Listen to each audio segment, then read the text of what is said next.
The thundering hooves of Magyar cavalry echoed across the Carpathian passes in the closing years of the 9th century, marking one of the most significant population movements in medieval European history. The Magyar tribes, led by their chieftain Arpad, emerged from the vast Pontic steppes carrying with them a nomadic warrior culture that would fundamentally reshape the political landscape of Central Europe. Their journey westward represented not merely a migration but a calculated conquest that would establish the foundations of what would become the Kingdom of Hungary. The Magyar exodus from their homeland between the Don and Dnieper rivers stemmed from mounting pressure from the Pechenegs, a Turkic nomadic confederation that had begun expanding westward in the mid-9th century. Archaeological evidence suggests the Magyars had maintained settlements in the region known as Etelkoz, located between the Dniester and Prut rivers, for several decades before their final westward push. Contemporary Byzantine sources, particularly the writings of Emperor Constantine VII Porphyrogenitus, describe a people skilled in mounted warfare and organised into distinct tribal units, each maintaining its own grazing territories and military formations. The crossing of the Carpathian Mountains in 896 represented a logistical achievement of remarkable proportions. The Magyar Confederation consisted of 7 primary tribes: the Nyek, Magyar, Kőgyarmat, Tarjan, Jeno, Kur, and Kesi, along with 3 Kabar tribes of Khaza origin that had joined the Confederation earlier. This massive population movement involved not only warriors but entire families, livestock herds numbering in the hundreds of thousands, and the complex social structures necessary to maintain tribal cohesion during such an arduous journey. The Carpathian passes presented formidable obstacles, with narrow defiles that could accommodate only small groups at a time, treacherous weather conditions, and the constant threat of ambush from local populations. The Magyars demonstrated remarkable organisational skills in coordinating the movement of such vast numbers through these mountain corridors.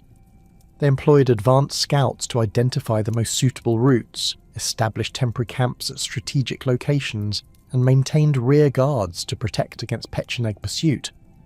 Upon descending into the Pannonian Basin, the Magyars encountered a region that had experienced significant political upheaval in recent decades.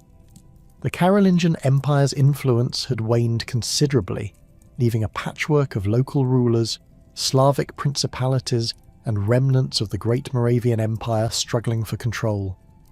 The fertile plains of the basin, with their extensive river systems and abundant grazing lands, proved ideally suited to Magyar needs and military capabilities. The territorial organisation established by the Magyar tribes reflected both their nomadic heritage and their adaptation to the geographical realities of their new homeland. The Nyek tribe, from which Arpad emerged, claimed the central territories along the Danube, establishing their primary settlement in the region that would later become Buda. The Magyar tribe, whose name would eventually provide the root for Magyar, secured lands in the northern territories along the Tisa River. Each tribal territory was carefully delineated based on river systems, mountain ranges, and other natural boundaries that facilitated both defence and resource management. Arpad's consolidation of power among the 7 tribes represented a masterful exercise in early medieval statecraft. Unlike many nomadic confederations that relied primarily on personal charisma or temporary military success, the Arpad dynasty established institutional mechanisms for maintaining unity across diverse tribal groups. The system of dual leadership, with Arpad serving as the supreme military commander while a figure known as the Kender held ceremonial and religious authority, provided both practical governance and symbolic legitimacy. The establishment of permanent settlements marked a gradual but decisive shift from the Magyars' nomadic origins. Archaeological excavations at sites such as Zalavar and Zabolks reveal the emergence of fortified settlements featuring characteristic earthwork defences, wooden palisades, and organised residential areas. These settlements served multiple functions. They provided secure bases for military operations, centres for craft production and trade, and symbols of Magyar territorial control that could be readily understood by neighbouring populations. The Magyar military machine that emerged from these settlements became the terror of 10th century Europe. Their cavalry forces, typically numbering between 20,000 and 50,000 warriors depending on the campaign, employed tactics refined through generations of steppe warfare. Magyar horsemen carried composite bows capable of accurate shooting at distances up to 350 metres, wore leather armour reinforced with metal plates, and rode small but exceptionally hardy horses bred for endurance rather than size. The first major Magyar incursion into Western Europe occurred in 899, when their forces swept through the eastern marches of the Carolingian Empire into Bavaria. The attack caught Frankish defenders completely unprepared for the Magyars' speed and tactical sophistication. Unlike the heavy cavalry charges favoured by Frankish armies, Magyar forces employed feigned retreats, encirclement tactics, and coordinated archery volleys that devastated traditional European military formations. The Magyar assault on Bavaria demonstrated their remarkable intelligence-gathering capabilities. They targeted monasteries and ecclesiastical centres, not merely for their wealth, but because these institutions served as administrative and communication hubs for Carolingian governance. The destruction of the monastery at Niederaltaich and the siege of Passau revealed Magyar understanding of European political structures and their determination to disrupt organised resistance to their expansion. Following their Bavarian success, Magyar raiding parties pushed deeper into European territory with increasing boldness. In 900, they crossed the Alps into northern Italy, where they encountered the fragmented political landscape of the post-Carolingian period.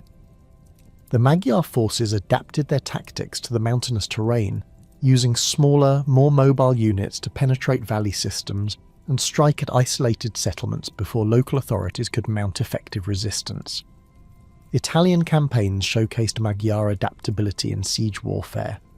At Modena in 900, they employed sophisticated techniques, including the construction of siege engines and the systematic destruction of water supplies to force the city's surrender. Contemporary chroniclers, particularly Liudprand of Cremona, described Magyar warriors as disciplined professionals rather than mere raiders, noting their use of coordinated signals, organised supply systems, and strategic planning that rivaled established European armies. The Magyar penetration into France represented perhaps their most audacious military achievement. In 907, Magyar forces crossed the Rhine and advanced as far as Orléans, demonstrating their ability to operate effectively at distances of over 1,000 kilometres from their Pannonian base. The logistical requirements for such campaigns were enormous, requiring the coordination of supply lines, the establishment of temporary bases, and the maintenance of communication networks across vast territories. These Western campaigns served multiple purposes beyond mere plunder. They established Magyar reputation as formidable military opponents, deterring potential invasions of their Pannonian territories while they consolidated their settlement. The wealth acquired through raiding provided resources for the construction of permanent fortifications, the development of craft industries, and the establishment of trade relationships with neighbouring peoples. The transformation of Magyar society during this period involved fundamental changes in economic organisation. The transition from nomadic pastoralism to settled agriculture required the development of new skills, technologies, and social structures. Archaeological evidence from 10th century Magyar settlements reveals the gradual adoption of iron ploughshares, the construction of grain storage facilities, and the establishment of permanent workshop areas for metalworking and textile production. The adoption of European political structures proceeded gradually, with Magyar leaders carefully balancing traditional tribal customs against the practical necessities of governing a settled population. The institution of the Ispan, territorial administrators appointed by the Arpad dynasty, represented a synthesis of Magyar tribal leadership traditions with Carolingian administrative practices. These officials combined military command responsibilities with judicial authority and tax collection duties, creating a governmental framework capable of managing increasingly complex territorial holdings. The process of religious transformation began during this period, though it would not reach completion until the reign of Stephen I. Archaeological evidence suggests that while traditional shamanistic practices continued among the Magyar population, Christian influences began to penetrate Magyar society through contact with neighbouring peoples and captured clergy. The construction of the first Christian churches in Magyar territory, including the early church of Zalavar, reflected growing awareness among Magyar leaders of Christianity's political significance in European diplomatic relationships. The establishment of trade relationships marked another crucial aspect of Magyar adaptation to European conditions. The Pannonian Basin's strategic location at the intersection of major trade routes connecting Western Europe, Byzantium, and the Eastern Steppes provided opportunities for the Magyars to develop commercial relationships with diverse trading partners. Archaeological finds, including Byzantine coins, Frankish metalwork, and Eastern textiles, demonstrate the emergence of sophisticated exchange networks centered on Magyar settlements. The development of Magyar military organization during this period reflected their evolving political and social structures. The traditional tribal military units gradually gave way to more professional forces organized around permanent settlements and territorial divisions. The emergence of a warrior aristocracy, distinguished by elaborate burial goods and fortified residences, indicated the development of social hierarchies based on military service and territorial control rather than purely tribal affiliations. The transformation of Magyar tribal confederations into a unified Christian kingdom represented one of medieval Europe's most remarkable political and cultural metamorphoses. By the closing decades of the 10th century, the warrior society that had terrorized European settlements for nearly a century faced an existential choice: continue as nomadic raiders increasingly isolated from the evolving European political order, or embrace the institutional frameworks that would secure their territorial holdings within the broader Christian Commonwealth. The ascension of Stephen I to supreme authority over the Magyar tribes in 997 marked the beginning of this fundamental transformation, culminating in his coronation as the first king of Hungary on Christmas Day 1000.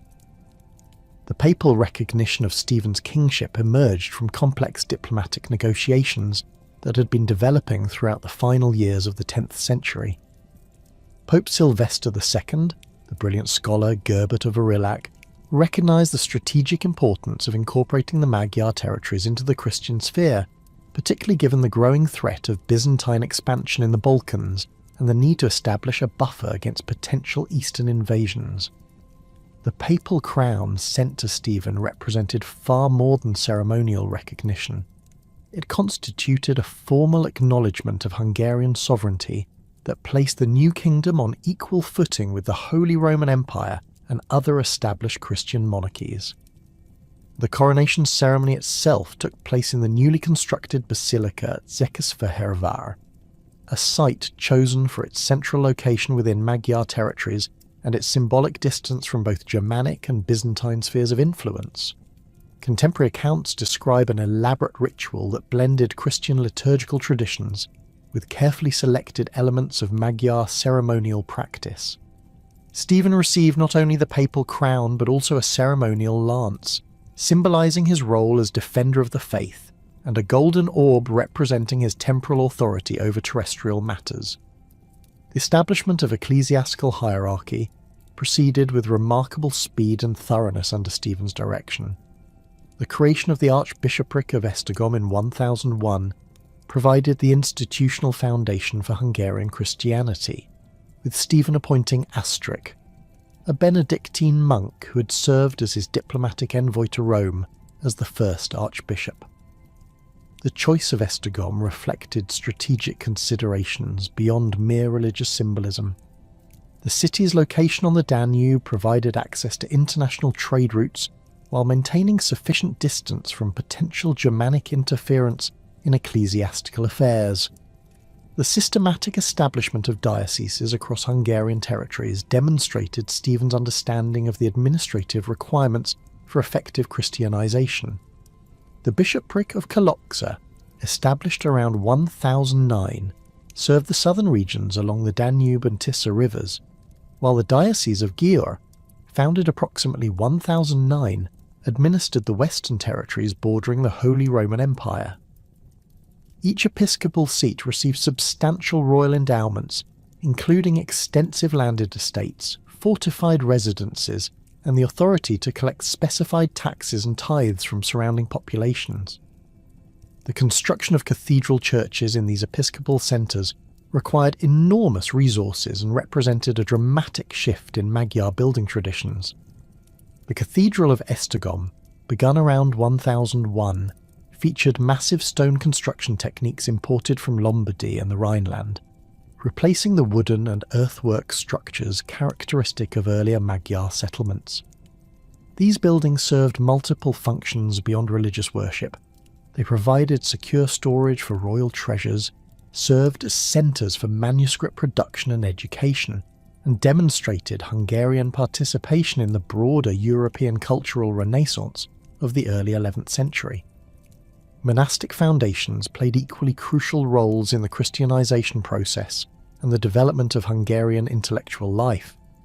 The establishment of the Benedictine Abbey of Pannonhalma around 996, even before Stephen's formal coronation, indicated the priority placed on creating centres for religious education and manuscript copying.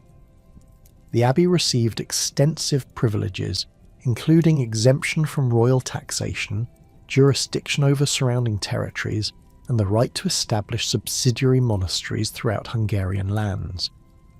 The monastery of Pexvarad, founded around 1015, exemplified the integration of monastic institutions into Hungarian administrative structures. Located in the southern regions where traditional Magyar religious practices remained particularly strong, the monastery served as both a centre for Christian education and a fortress protecting against potential Byzantine or Bulgarian incursions. The monks of Pexvarad received specific instructions to learn the Magyar language and adapt Christian teachings to local cultural contexts, facilitating the gradual transformation of religious beliefs among the rural population. The implementation of the county system represented Stephen's most significant administrative innovation, creating a governmental framework that would persist throughout Hungarian history. The establishment of approximately 45 counties during Stephen's reign replaced the traditional tribal territories with administrative units based on fortified centres and clearly defined geographical boundaries. Each county centred on a royal fortress, typically constructed on elevated terrain and featuring massive stone walls, wooden palisades, and residential quarters for the royal garrison.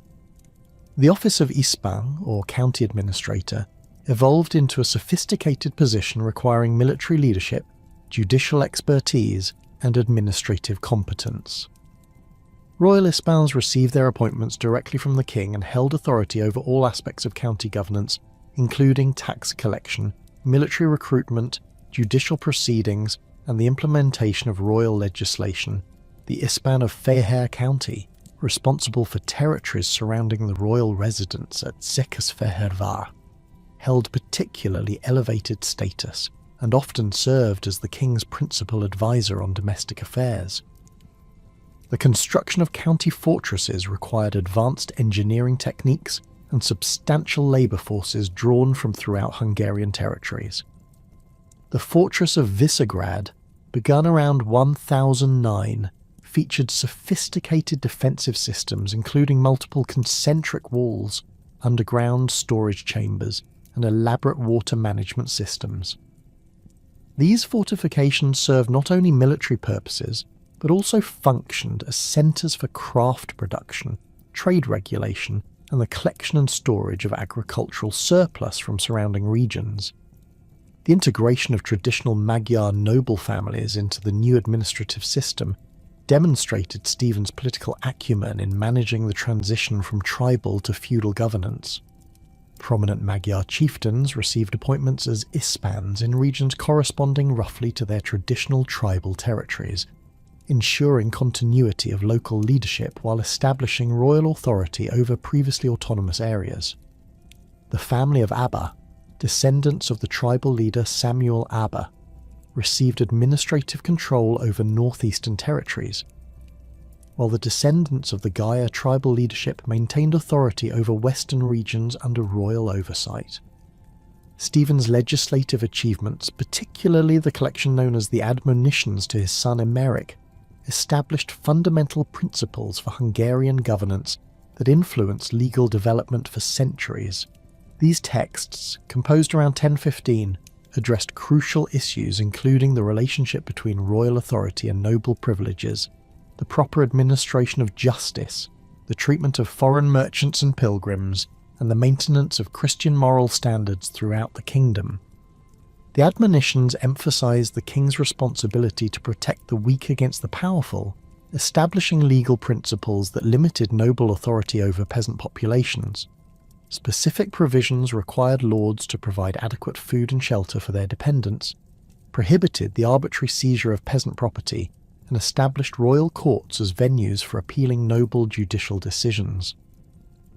These protections, while limited by medieval standards, represented significant advances in legal development and demonstrated Stephen's commitment to establishing just governance throughout his territories. The regulation of foreign trade and the protection of merchants received particular attention in Stephen's legislation. The admonitions specified that foreign traders should receive royal protection while travelling through Hungarian territories, established standardised weights and measures for commercial transactions, and created royal markets in major towns where international commerce could proceed under official supervision. The town of Buda received particular privileges as a centre for Danube River trade, with royal officials responsible for maintaining harbour facilities and regulating commercial disputes.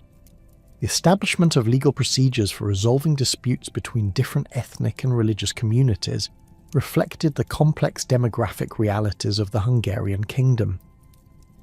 Stephen's territories included not only Magyar populations, but also substantial Slavic communities, Germanic settlers, and various other ethnic groups that had inhabited the Pannonian Basin before the Magyar conquest.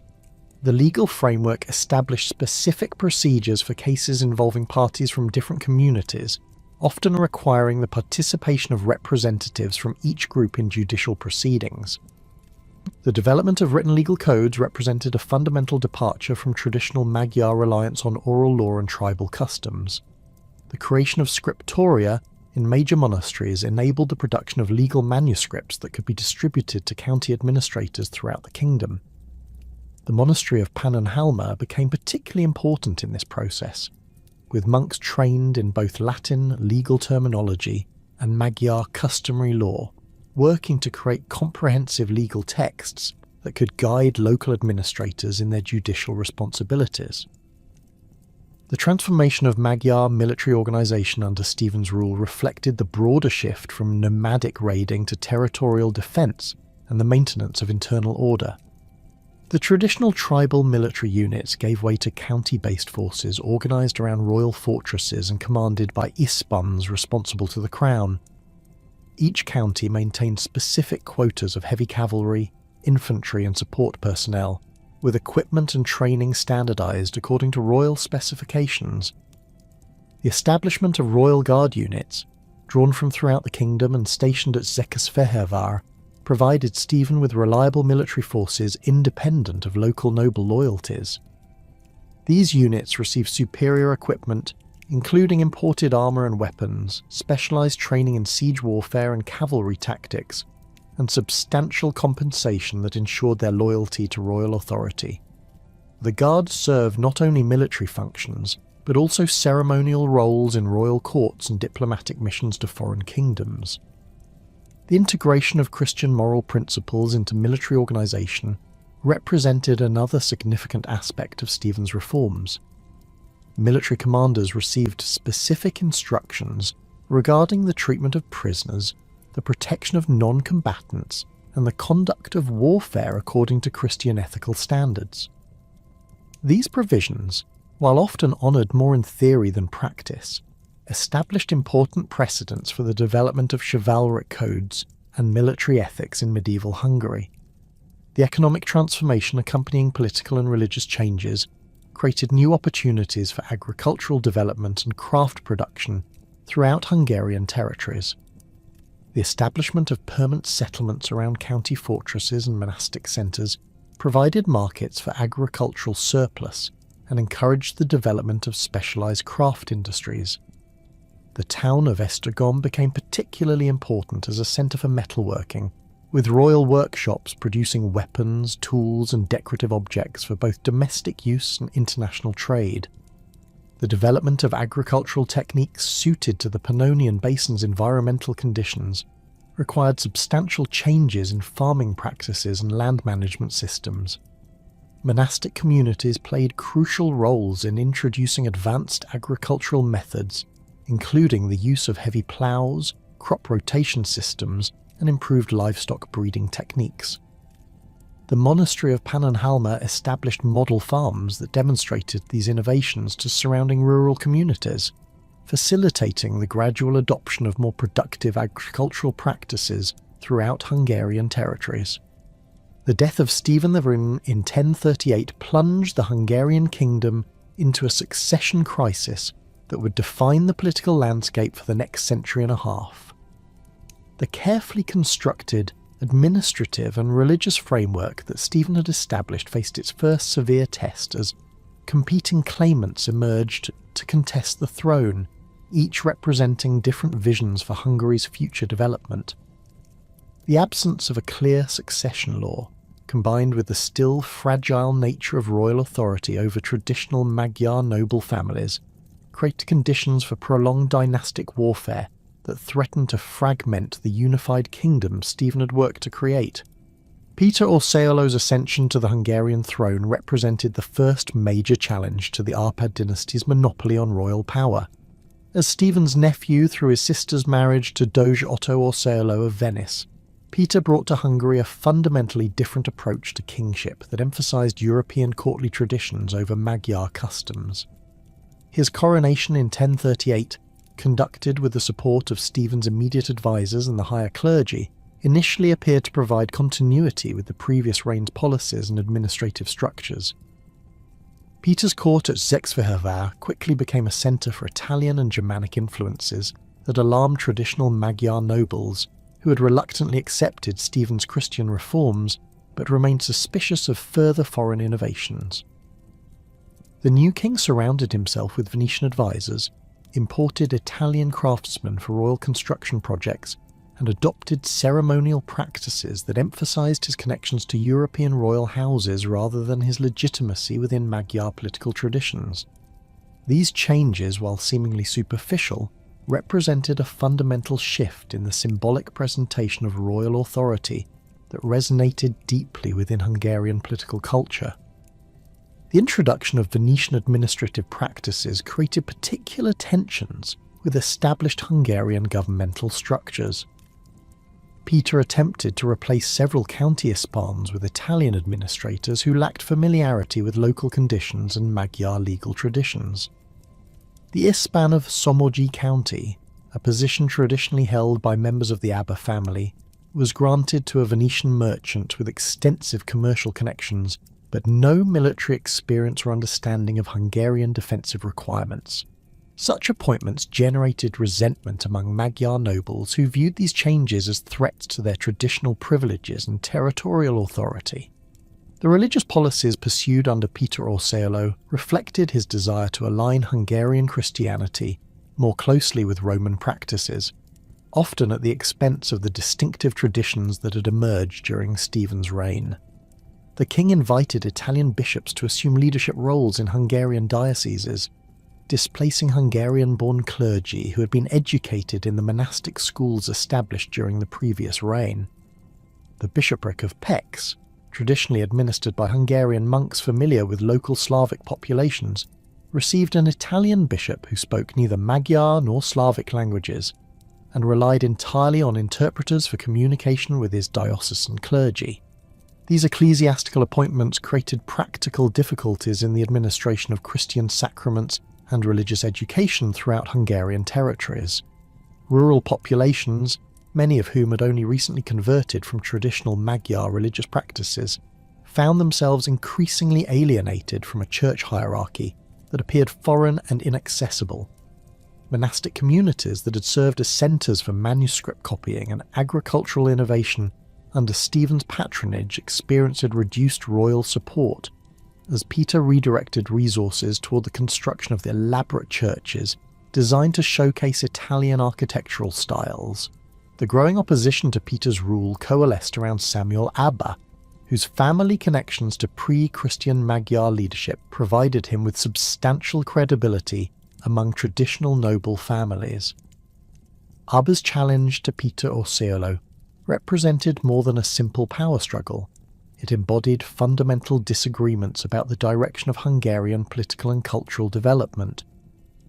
Abba advocated for a return to Magyar customs and the reduction of foreign influences in royal administration, positions that resonated with nobles who felt marginalised by Peter's pro-Italian policies.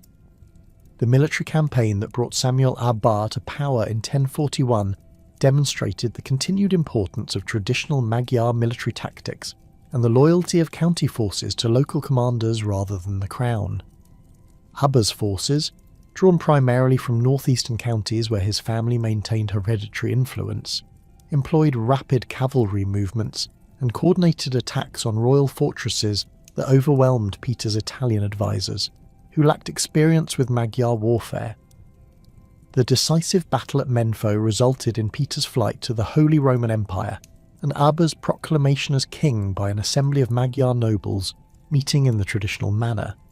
Samuel Abba's reign marked a deliberate attempt to reverse many of Stephen's innovations while maintaining the basic structure of Christian kingship that had secured Hungary's place within European diplomatic networks. Abba dismissed Italian administrators, restored Magyar nobles to positions of authority, and reduced the privileges granted to foreign merchants and craftsmen.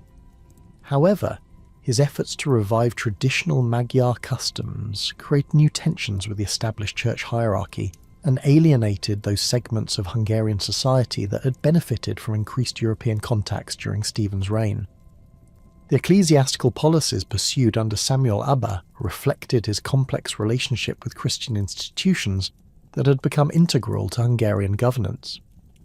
While Abba maintained formal adherence to Christian practices and continued royal support for major monasteries, he permitted the revival of certain traditional Magyar ceremonies and reduced the enforcement of Christian moral codes in rural areas.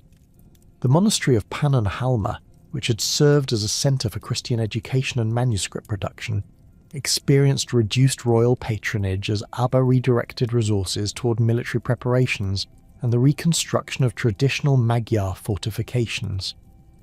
Abba's military preparations proved prescient as Peter Orseolo, supported by Holy Roman Emperor Henry III, organised an invasion force designed to restore him to the Hungarian throne. The imperial intervention in Hungarian affairs represented a significant escalation in the succession crisis, transforming what had begun as a domestic political dispute into an international conflict with implications for the balance of power in Central Europe.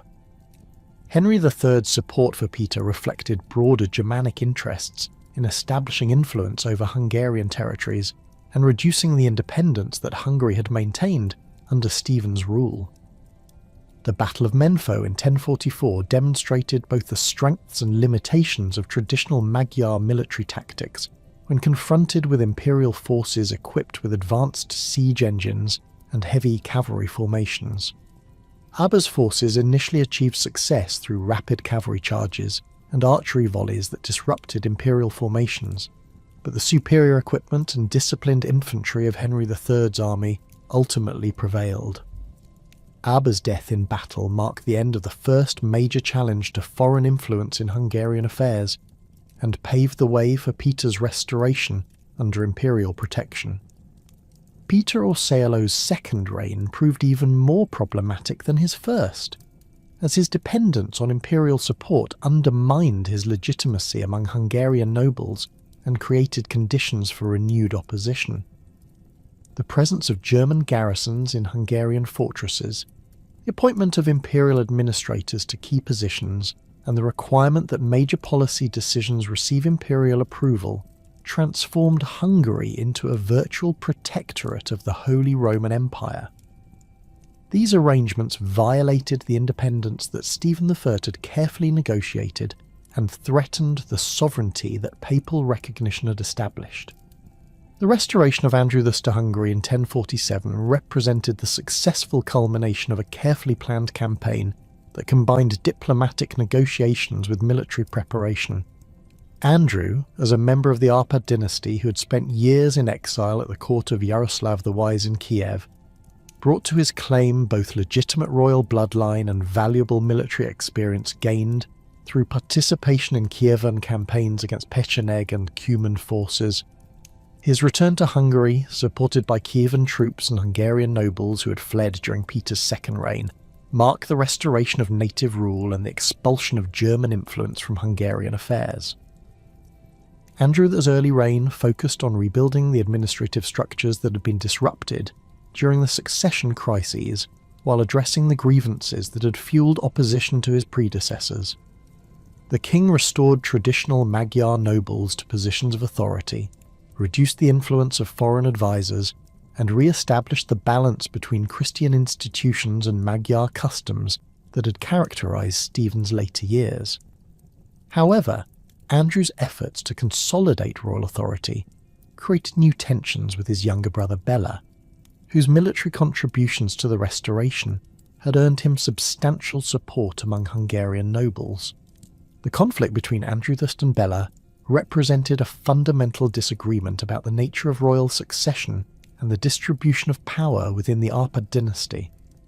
Bela's supporters argued that his military leadership during the Restoration campaign entitled him to recognition as Andrew's heir, while Andrew favoured his own son Solomon and sought to establish the principle of direct patrilineal succession.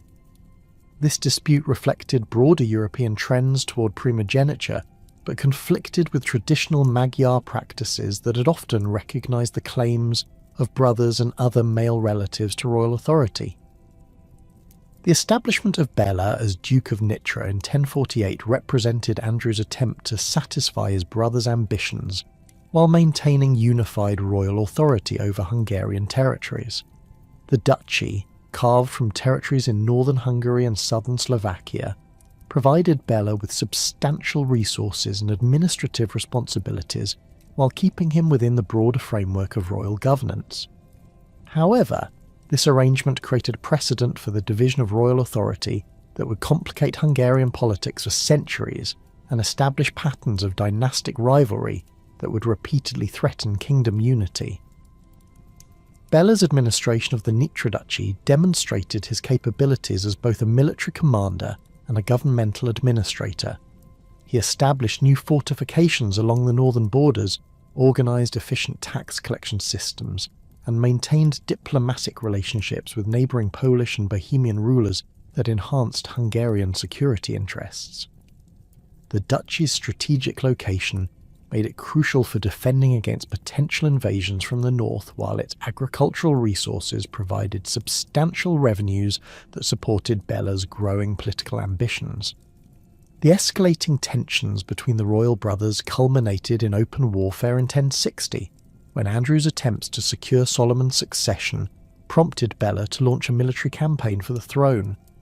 The conflict demonstrated the persistent instability of Hungarian royal succession and the continued importance of military prowess in determining political legitimacy. Bela's forces, drawn primarily from his duchy and supported by Polish allies, employed tactics that combined traditional Magyar cavalry warfare with innovations learned from Kievan and Polish military practices. The Battle of Moson in 1060 resulted in Andrew's death and Bela's accession to the throne, but the victory came at enormous cost to Hungarian unity and international standing. The civil war had disrupted agricultural production, weakened border defences, and created opportunities for external enemies to threaten Hungarian territories. Bela Ferd's reign, though brief, focused on repairing the damage caused by dynastic warfare and re-establishing the administrative efficiency that had characterised earlier Arpad rule. Belarad's death in 1063 created another succession crisis, as his sons Gesa and Ladislaus competed with Solomon. who had maintained his claim to the throne throughout Bella's reign with support from the Holy Roman Empire. The resolution of this crisis through the division of Hungary into separate spheres of influence established a pattern of shared authority that would characterise Hungarian politics for the remainder of the 11th century. Solomon retained control over central and western territories, while Geza and Ladislaus administered eastern regions from their base in Nyesra. The reign of Ladislaus I, beginning with his accession in 1077, marked the beginning of Hungary's golden age of medieval expansion and the establishment of Hungarian influence throughout the Carpathian Basin and the northern Balkans.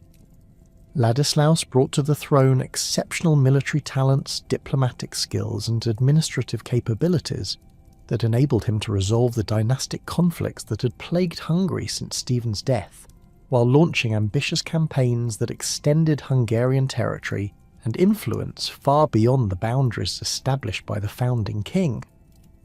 Ladislaus's military campaigns against the Cumans represented both defensive necessity and offensive opportunity, as these nomadic peoples increased their pressure on Hungarian eastern borders throughout the 1070s and 1080s. The Cuman Confederation, emerging from the Pontic steppes in the wake of Pecheneg decline, employed traditional steppe warfare tactics that posed significant challenges to Hungarian defensive strategies. Their rapid cavalry raids, coordinated archery attacks, and ability to withdraw quickly into the vast grasslands beyond the Carpathian Mountains required new approaches to border defence and military organisation. The Battle of Kurlis in 1068 demonstrated Ladislaus's innovative approach to combating nomadic warfare through the combination of traditional Magyar cavalry tactics with new defensive strategies adapted to local geographical conditions. Hungarian forces constructed temporary fortifications using portable wooden stakes and earthworks that provided protection against Cuman archery, while maintaining the mobility necessary for effective counterattacks.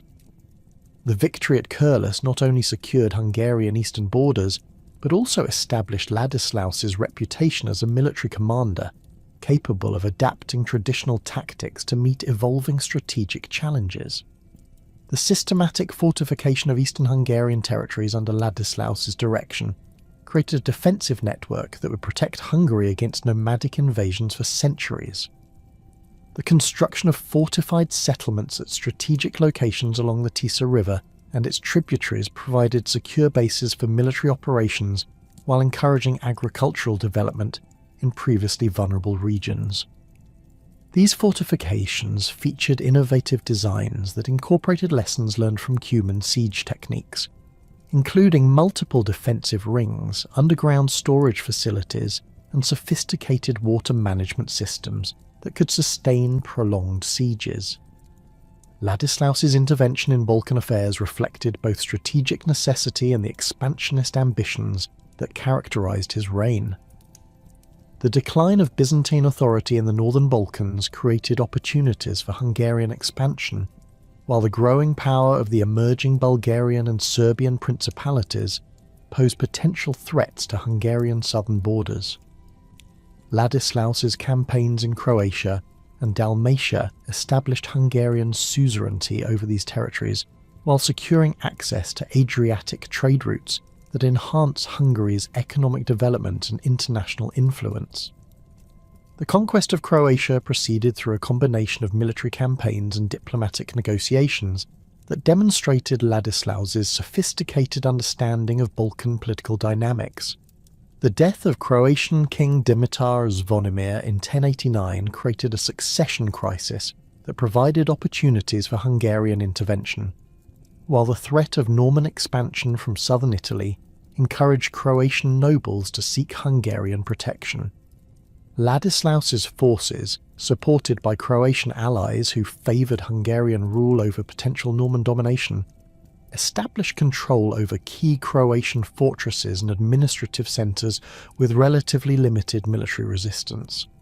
The integration of Croatian territories into the Hungarian kingdom required careful attention to local customs, religious practices, and administrative traditions, that differed significantly from Hungarian governmental structures. Ladislaus appointed Croatian nobles to key administrative positions, maintained existing legal systems where they did not conflict with Hungarian royal authority, and provided substantial autonomy to Croatian ecclesiastical institutions that had developed distinctive practices within the broader framework of Roman Christianity. These policies facilitated the peaceful incorporation of Croatian territories, while establishing precedents for the multi-ethnic character that would define medieval Hungary. The canonization of Ladislaus in 1192 reflected both his military achievements and his contributions to Hungarian Christian development, establishing him as the archetypal warrior saint whose example would inspire Hungarian rulers for centuries.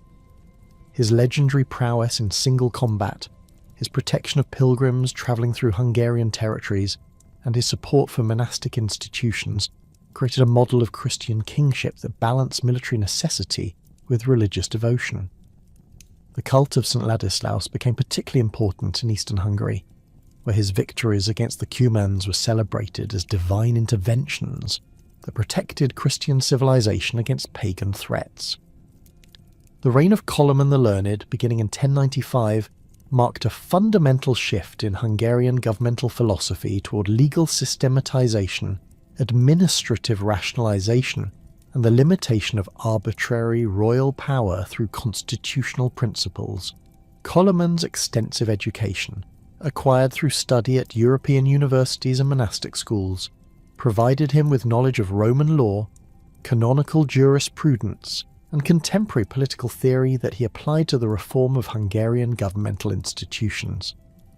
His legal innovations established frameworks for royal accountability, noble privileges, and judicial procedures that would influence Hungarian constitutional development throughout the medieval period. The promulgation of Koloman's legal codes represented the first systematic attempt to codify Hungarian law and establish uniform legal procedures throughout the kingdom. These codes addressed fundamental questions of royal authority, noble privileges, ecclesiastical rights, and the legal status of various social groups within Hungarian society. The provisions limiting royal power over noble property, establishing procedures for legal appeals, and requiring royal consultation with noble assemblies on major policy decisions created constitutional constraints on monarchical authority that were unprecedented in contemporary European legal systems. Koloman's ecclesiastical legislation demonstrated his sophisticated understanding of the complex relationships between royal authority, papal jurisdiction, and local church autonomy that characterized medieval European Christianity. The king's regulations governing episcopal appointments, monastic privileges, and clerical taxation balanced royal prerogatives against ecclesiastical independence, while maintaining Hungary's position within the broader framework of Roman Christianity. These provisions established procedures for resolving conflicts between secular and religious authorities that would prove crucial during later disputes over investiture and ecclesiastical jurisdiction. The ascension of Bela III to the Hungarian throne in 1172 marked the beginning of an unprecedented era of prosperity, territorial expansion, and cultural flourishing that would establish Hungary as one of medieval Europe's most influential kingdoms. Bela's path to power had been extraordinarily complex, shaped by years spent at the Byzantine court in Constantinople, where he had absorbed the sophisticated administrative practices, diplomatic protocols, and cultural refinements of the Eastern Roman Empire. His intimate knowledge of Byzantine governmental structures, combined with his understanding of Western European political developments gained through extensive diplomatic contacts, positioned him uniquely to transform Hungary into a major European power capable of projecting influence across multiple spheres of medieval politics. The Byzantine experience had provided Bela with exposure to administrative sophistication that far exceeded anything available in contemporary Western Europe. The imperial bureaucracy of Manuel I Komnenos operated with a complexity of departmental specialization, written documentation, and systematic record-keeping that impressed the young Hungarian prince and influenced his later governmental reforms. During his residence in Constantinople from 1163 to 1172, Bela observed the intricate mechanisms of imperial diplomacy, the systematic collection and management of state revenues, and the careful balance of military, ecclesiastical, and civilian authorities that enabled the Byzantine Empire to maintain its position despite constant external pressures. The wealth accumulated during Bela's reign transformed Hungary's international standing and provided resources for ambitious construction projects, military campaigns, and diplomatic initiatives that established the kingdom as a major player in European affairs. Contemporary chroniclers, particularly those associated with the French and English courts, regularly described Hungary under Bela III as one of Europe's wealthiest kingdoms, with annual revenues that exceeded those of the French monarchy and rivaled the resources available to the Holy Roman Emperor. This prosperity derived from multiple sources: the systematic exploitation of Hungary's extensive silver deposits, the development of sophisticated agricultural techniques that dramatically increased crop yields, and the kingdom's strategic position along major European trade routes connecting Western Europe with Byzantium and the emerging commercial centres of northern Italy. The silver mines of northern Hungary, particularly those located in the Szepes region and around Beszter-Szebanya, underwent dramatic expansion during Bela's reign through the introduction of advanced mining techniques learned from German specialists and the systematic organisation of mining operations under royal supervision. The employment of hydraulic engineering methods, including the construction of elaborate water-powered machinery for ore processing and the development of sophisticated drainage systems that enable deeper excavation, increased silver production by an estimated 300% during the final decades of the 12th century. Royal mints established at Esztergom, Székesfehérvár, and Buda produced high-quality silver coins that became widely accepted throughout European commercial networks, enhancing Hungary's trade relationships and providing a stable currency for domestic economic development. Agricultural innovations introduced during this period revolutionized food production throughout Hungarian territories and supported substantial population growth that provided both military recruits and skilled craftsmen for the kingdom's expanding economy. The systematic introduction of three-field crop rotation, the widespread adoption of heavy ploughs capable of working the fertile but difficult soils of the Pannonian Basin, and improved livestock breeding techniques that produced larger, more productive animals transformed Hungarian agriculture from subsistence farming into commercial production capable of supporting urban populations and generating substantial surplus for international trade. Monastic communities, particularly the Cistercians, who established numerous foundations throughout Hungary during Bela's reign, played crucial roles in disseminating these agricultural innovations and establishing model farms that demonstrated advanced techniques to surrounding rural populations. The diplomatic revolution achieved under Bela III established Hungary as an essential participant in European international relations and created alliance networks that would influence Central European politics for centuries. Bela's marriage to Agnes of Antioch, widow of the Byzantine Emperor Alexios II, symbolised Hungary's emergence as a power capable of forming matrimonial alliances with the most prestigious European royal houses. This marriage, negotiated through complex diplomatic channels involving the papal court, the French monarchy and various Italian principalities, provided Hungary with valuable connections to the Crusader states and enhanced the kingdom's influence in Mediterranean affairs. The establishment of permanent Hungarian diplomatic missions in major European capitals represented an unprecedented innovation in medieval Central European international relations. Hungarian ambassadors maintained continuous residence at the papal court, the French royal court, and various Italian city-states, providing Bela with detailed intelligence about European political developments and enabling rapid diplomatic responses to changing international conditions. These diplomatic networks proved particularly valuable during the complex negotiations surrounding the Third Crusade, when Hungary's strategic location along the primary overland route to the Holy Land made royal cooperation essential for the success of the entire enterprise. The transformation of Hungary's role in the crusading movement reflected both the kingdom's increased military capabilities and its enhanced international prestige under Bela III's leadership. Unlike the earlier crusades, when Hungary had served primarily as a transit route requiring careful management to prevent conflicts between crusading armies and local populations, the Third Crusade saw Hungary emerge as an active participant, providing substantial military forces, logistical support, and financial contributions to the common enterprise.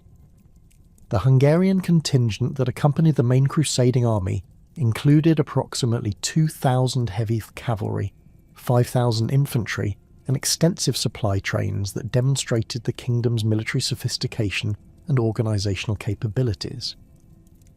The logistical arrangements for supporting the massive armies of the Third Crusade as they traversed Hungarian territory required unprecedented coordination between royal administrators, ecclesiastical institutions, and local communities throughout the kingdom. The establishment of supply depots at regular intervals along the primary route from Sopron to Belgrade, the construction of temporary bridges across major rivers, and the organisation of medical facilities for treating wounded or sick crusaders represented logistical achievements that impressed contemporary observers and enhanced Hungary's reputation for administrative competence. The successful management of these arrangements, which involved feeding and housing armies numbering in the tens of thousands, demonstrated Hungarian administrative capabilities that rivaled those of the most sophisticated European kingdoms. The economic benefits derived from crusading activities extended far beyond the immediate profits from providing supplies and services to passing armies. Hungarian merchants established permanent commercial relationships with crusading leaders, leading to expanded trade networks that connected Hungarian products with markets throughout Western Europe and the Mediterranean. The kingdom's strategic position enabled Hungarian traders to serve as intermediaries between European and Byzantine commercial networks, generating substantial profits from the exchange of Western manufactured goods for Eastern luxury products including spices, silks, and precious stones. The architectural revolution that accompanied Hungary's Golden Age reflected both increased wealth and enhanced cultural sophistication that positioned the kingdom among Europe's most advanced civilizations. The reconstruction of Esztergom Cathedral, begun around 1185, employed architectural innovations imported from France and the Rhineland, while incorporating distinctive Hungarian decorative elements that created a unique synthesis of European architectural traditions. The cathedral's massive scale, featuring a nave length of over 100 metres and twin towers rising more than 70 metres above the surrounding landscape, demonstrated Hungary's architectural ambitions and provided a visible symbol of the kingdom's enhanced international status. The proliferation of Romanesque and early Gothic architectural styles throughout Hungarian territories during this period reflected both royal patronage and the increased wealth of ecclesiastical institutions and noble families. The reconstruction of Pannonhalma Abbey, the establishment of new Cistercian foundations at Pilis and St. Gotthard, and the construction of numerous parish churches in expanding towns and villages created a building boom that employed thousands of craftsmen and established Hungary as a centre for architectural innovation. These construction projects required the importation of specialised craftsmen from France, Germany, and northern Italy, facilitating the transfer of advanced building techniques and decorative traditions that enriched Hungarian artistic development. The development of distinctively Hungarian artistic traditions during this period reflected the kingdom's cultural maturation and its synthesis of diverse European influences into unique creative expressions.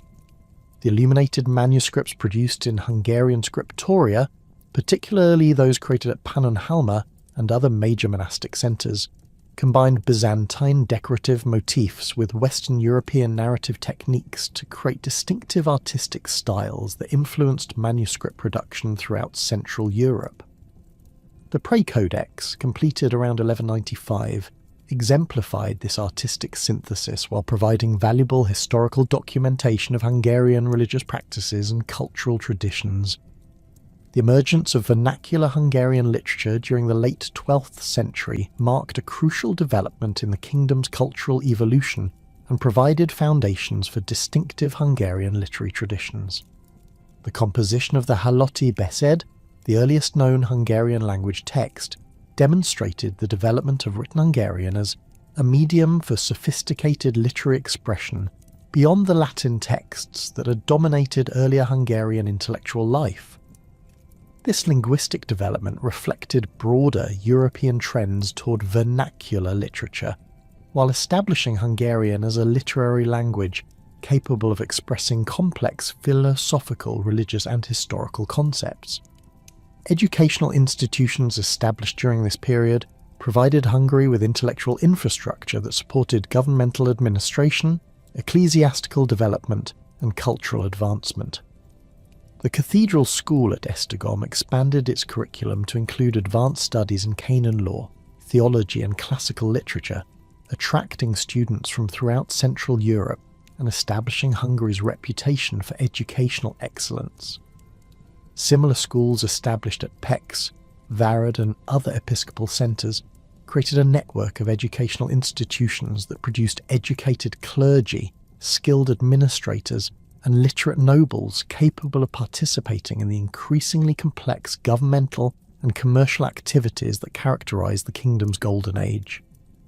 The systematic development of legal institutions during this period established Hungary as a pioneer in medieval European jurisprudence and created legal frameworks that would influence Central European legal development for centuries. The compilation of customary laws, the establishment of regular judicial procedures, and the creation of appellate mechanisms that protected individual rights against arbitrary governmental action represented legal innovations that exceeded contemporary European standards. The development of written legal codes that balance royal prerogatives against noble privileges while protecting the rights of various social groups created constitutional frameworks that provided stability and predictability in legal proceedings. The expansion of Hungarian territorial control during this period extended the kingdom's boundaries beyond the traditional limits established by earlier Árpád rulers and created a multi-ethnic state that encompassed diverse populations throughout the Carpathian Basin. The systematic colonization of Transylvania, encouraged through generous settlement privileges and protective legislation, attracted German, Saxon, and Flemish settlers who established thriving agricultural and commercial communities while maintaining their distinctive cultural traditions. These settlement policies created ethnic diversity that enriched Hungarian cultural life, while providing skilled craftsmen and experienced farmers who contributed to the kingdom's economic development. The integration of newly acquired territories required sophisticated administrative innovations that balanced central royal authority against local autonomy and cultural diversity. The establishment of autonomous administrative regions for different ethnic communities, the recognition of traditional legal systems where they did not conflict with royal authority, and the protection of religious and cultural practices created governmental frameworks that enabled peaceful coexistence among diverse populations.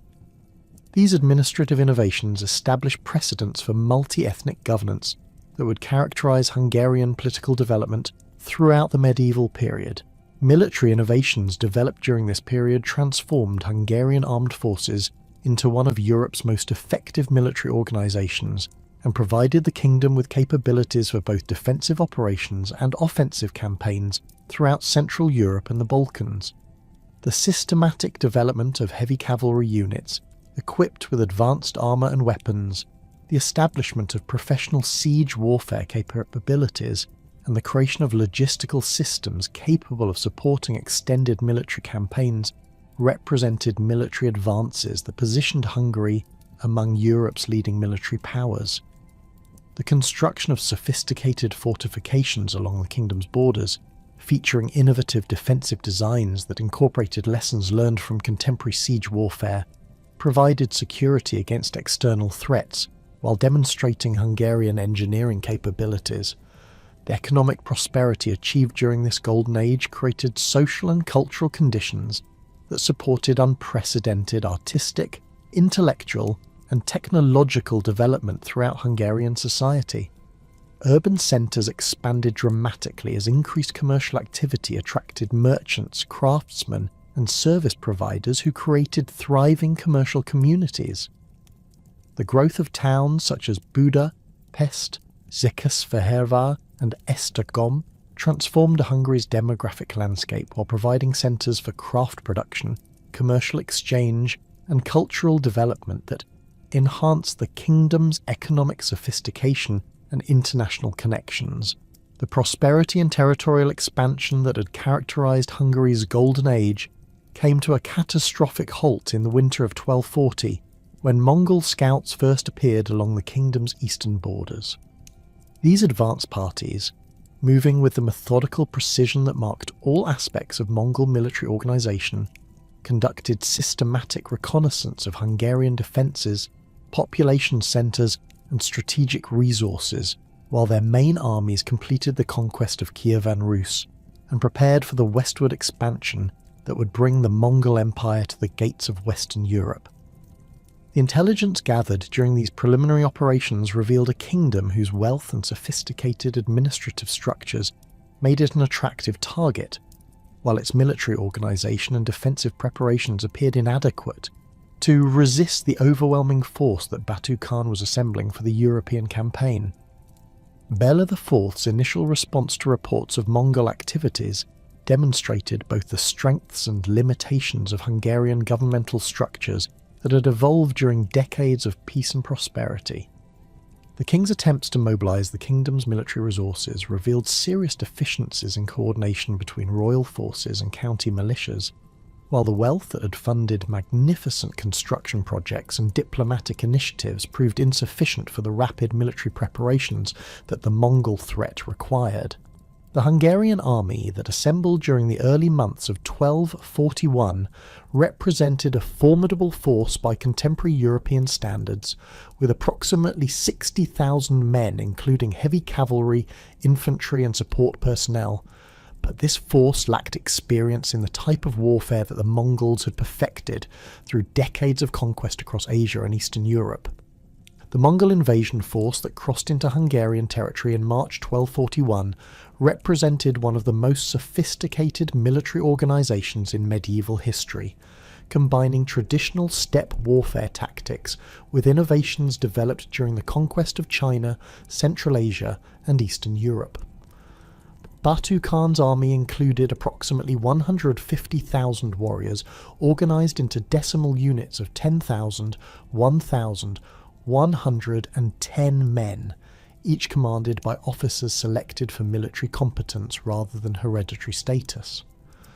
The Mongol forces employed advanced siege equipment captured from Chinese and Persian campaigns, including counterweight trebuchets, torsion engines, and Greek fire projectors that gave them capabilities far exceeding those available to European armies of the period. The strategic coordination of the Mongol invasion demonstrated the superior intelligence gathering and communication systems that had enabled Mongol expansion across Eurasia. While Batu Khan led the main force through the Carpathian passes into central Hungary, subsidiary armies under Shiban and Bucek crossed the frozen rivers of northern Hungary to attack from multiple directions simultaneously. This coordinated assault prevented Hungarian forces from concentrating their strength while creating confusion about Mongol objectives and troop dispositions that hampered effective defensive planning. The speed of Mongol movements, with cavalry units capable of covering over 100 kilometers per day, overwhelmed Hungarian defensive preparations that had assumed more conventional siege-based warfare. The systematic destruction of Hungarian border fortifications revealed the inadequacy of defensive structures designed primarily to resist raids by neighbouring European powers, rather than the sophisticated siege warfare capabilities that the Mongols possessed. The fortress of Sarospatak, considered one of Hungary's strongest border defences, fell within 3 days to Mongol siege engines and coordinated assault tactics that breached its walls through concentrated artillery bombardment, followed by simultaneous attacks from multiple directions.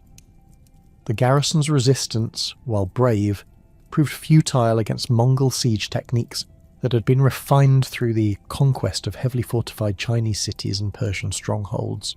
The Battle of Mohi on April 11, 1241, represented the decisive confrontation between Hungarian and Mongol forces and demonstrated the fundamental differences in military organisation, tactics and technology that determined the campaign's outcome.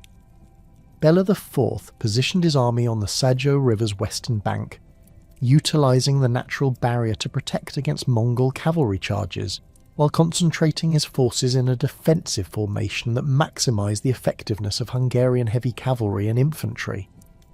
The Hungarian battle line extended for nearly 2 kilometres along the riverbank, with the king's personal guard occupying the centre, county militias holding the flanks, and reserve forces positioned to respond to breakthrough attempts. Subutai's tactical plan for the Battle of Mohi exemplified the sophisticated military planning that characterised Mongol operations throughout their conquests. Rather than attempting a direct frontal assault across the river, the Mongol commander divided his forces to execute a complex pincer movement that utilised superior mobility and coordination to negate Hungarian defensive advantages. While one Mongol force engaged Hungarian attention through diversionary attacks at the main river crossing, other units moved upstream and downstream to establish multiple crossing points, creating the conditions for a coordinated assault from several directions simultaneously. The construction of the stone bridge crossing under cover of darkness demonstrated Mongol engineering capabilities that rivaled those of contemporary Chinese and Persian military engineers. Mongol forces employed portable bridge sections, prefabricated during their advance through Hungarian territory, to span the Sajo River at multiple points while maintaining complete tactical surprise. The coordination required for this operation, involving thousands of men working in darkness while maintaining absolute silence, reflected the discipline and training that made Mongol armies uniquely effective in medieval warfare. The dawn assault that began the battle proper overwhelmed Hungarian defensive preparations through the sheer volume and coordination of Mongol archery fire. Approximately 40,000 Mongol horse archers, positioned at ranges between 200 and 350 metres from Hungarian lines, maintained continuous volleys that created devastating casualties among Hungarian infantry, while disrupting the formation integrity essential for effective heavy cavalry charges. The Mongol composite bows, capable of penetrating mail armour at distances exceeding 200 metres, proved superior to Hungarian archery equipment and created tactical conditions that favoured Mongol mobility over Hungarian defensive strength. The collapse of Hungarian resistance at Mohi resulted from the combination of tactical surprise, technological superiority, and the psychological impact of confronting an enemy whose warfare methods exceeded anything in European military experience. Hungarian heavy cavalry charges, the kingdom's primary tactical strength, proved ineffective against Mongol formations that dispersed to avoid impact before reforming to attack Hungarian flanks and rear areas. The death of Archbishop Ugrin and numerous prominent nobles during the initial Mongol assault demoralised Hungarian forces and disrupted command structures that depended on personal leadership rather than institutional coordination. Bela IV's flight from the battlefield marked the beginning of a desperate attempt to preserve royal authority and organise continued resistance from secure bases in western Hungary. The king's retreat to Pressburg, accompanied by the remnants of his personal guard and such royal treasures as could be transported rapidly, represented both practical necessity and symbolic catastrophe for a kingdom whose governmental structures depended heavily on royal presence and direct monarchical authority. The speed of the royal retreat, covering nearly 200 kilometres in less than 4 days, demonstrated both the urgency of the situation and the effectiveness of Hungarian courier systems that had been developed for administrative rather than military purposes. The systematic Mongol devastation of Hungarian settlements following their victory at Mohi exceeded even the destruction that had accompanied their conquests in Eastern Europe and Central Asia. Mongol forces employed deliberate terror tactics designed to prevent organised resistance while maximising the psychological impact of their conquest on surviving populations. The destruction of Varad, one of Hungary's most important ecclesiastical and administrative centres, involved not only the systematic dismantling of fortifications and public buildings, but also the massacre of clergy, administrators, and skilled craftsmen whose knowledge and expertise were essential for governmental and economic functions. The demographic catastrophe that accompanied the Mongol invasion represented one of medieval Europe's most severe population disasters, with contemporary chroniclers estimating mortality rates approaching 50% in affected regions. The combination of direct military casualties, systematic massacres of urban populations, and the disruption of agricultural production that led to widespread famine created conditions that devastated Hungarian society's demographic foundations. Rural areas suffered particularly severe losses as Mongol cavalry units systematically destroyed villages, slaughtered livestock, and burned grain stores to prevent their use by potential resistance forces. The destruction of Hungary's administrative infrastructure created governmental chaos that persisted long after the Mongol withdrawal and complicated efforts to assess the invasion's full impact. The systematic burning of royal archives, ecclesiastical records, and municipal documents eliminated much of the written documentation that had supported Hungarian governmental efficiency and legal continuity. County administrative centres, monastic scriptoria, and urban record-keeping facilities suffered destruction that erased decades of careful documentation and created information gaps that hampered reconstruction efforts for years following the invasion. Bela IV's refuge in Dalmatia represented both a strategic necessity and a diplomatic opportunity that would prove crucial for Hungary's eventual recovery. The king's flight to the fortified city of Trogir, protected by Venetian naval power and Croatian loyalty, provided a secure base for organising resistance while maintaining contact with Western European allies, who might provide military assistance. The Dalmatian refuge also enabled Bela to preserve the symbolic continuity of royal authority that would prove essential for legitimising reconstruction efforts once Mongol forces withdrew from Hungarian territory. The Mongol withdrawal from Hungary in late 1242 resulted from strategic considerations related to succession disputes within the Mongol Empire, rather than Hungarian resistance or military defeat. News of Ogedai Khan's death created political instability that required the presence of major Mongol commanders at the imperial capital for the selection of the new Great Khan. Batu Khan's decision to withdraw his forces from Hungarian territory reflected the Mongol Empire's internal political priorities, rather than any indication that Hungary had successfully resisted conquest or that continued occupation would prove impossible. The systematic destruction left by departing Mongol forces created conditions that would challenge Hungarian recovery efforts for decades.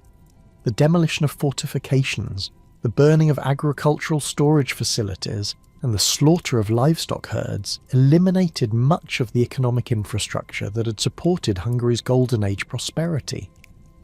Urban centres such as Pest, Esztergom, and Székesfehérvár lay in ruins, their populations scattered or dead, their commercial and craft industries destroyed, and their governmental functions eliminated. Bela IV's return to his devastated kingdom in 1243 revealed the enormous scope of reconstruction challenges that would define Hungarian politics and society for the remainder of the 13th century.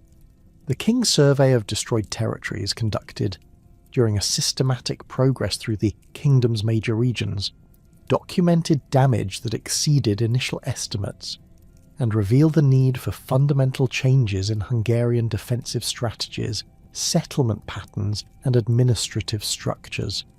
The royal court's temporary establishment at various locations throughout the kingdom, necessitated by the destruction of traditional administrative centres, symbolised both the disruption of normal governmental functions and the determination to restore royal authority throughout Hungarian territories.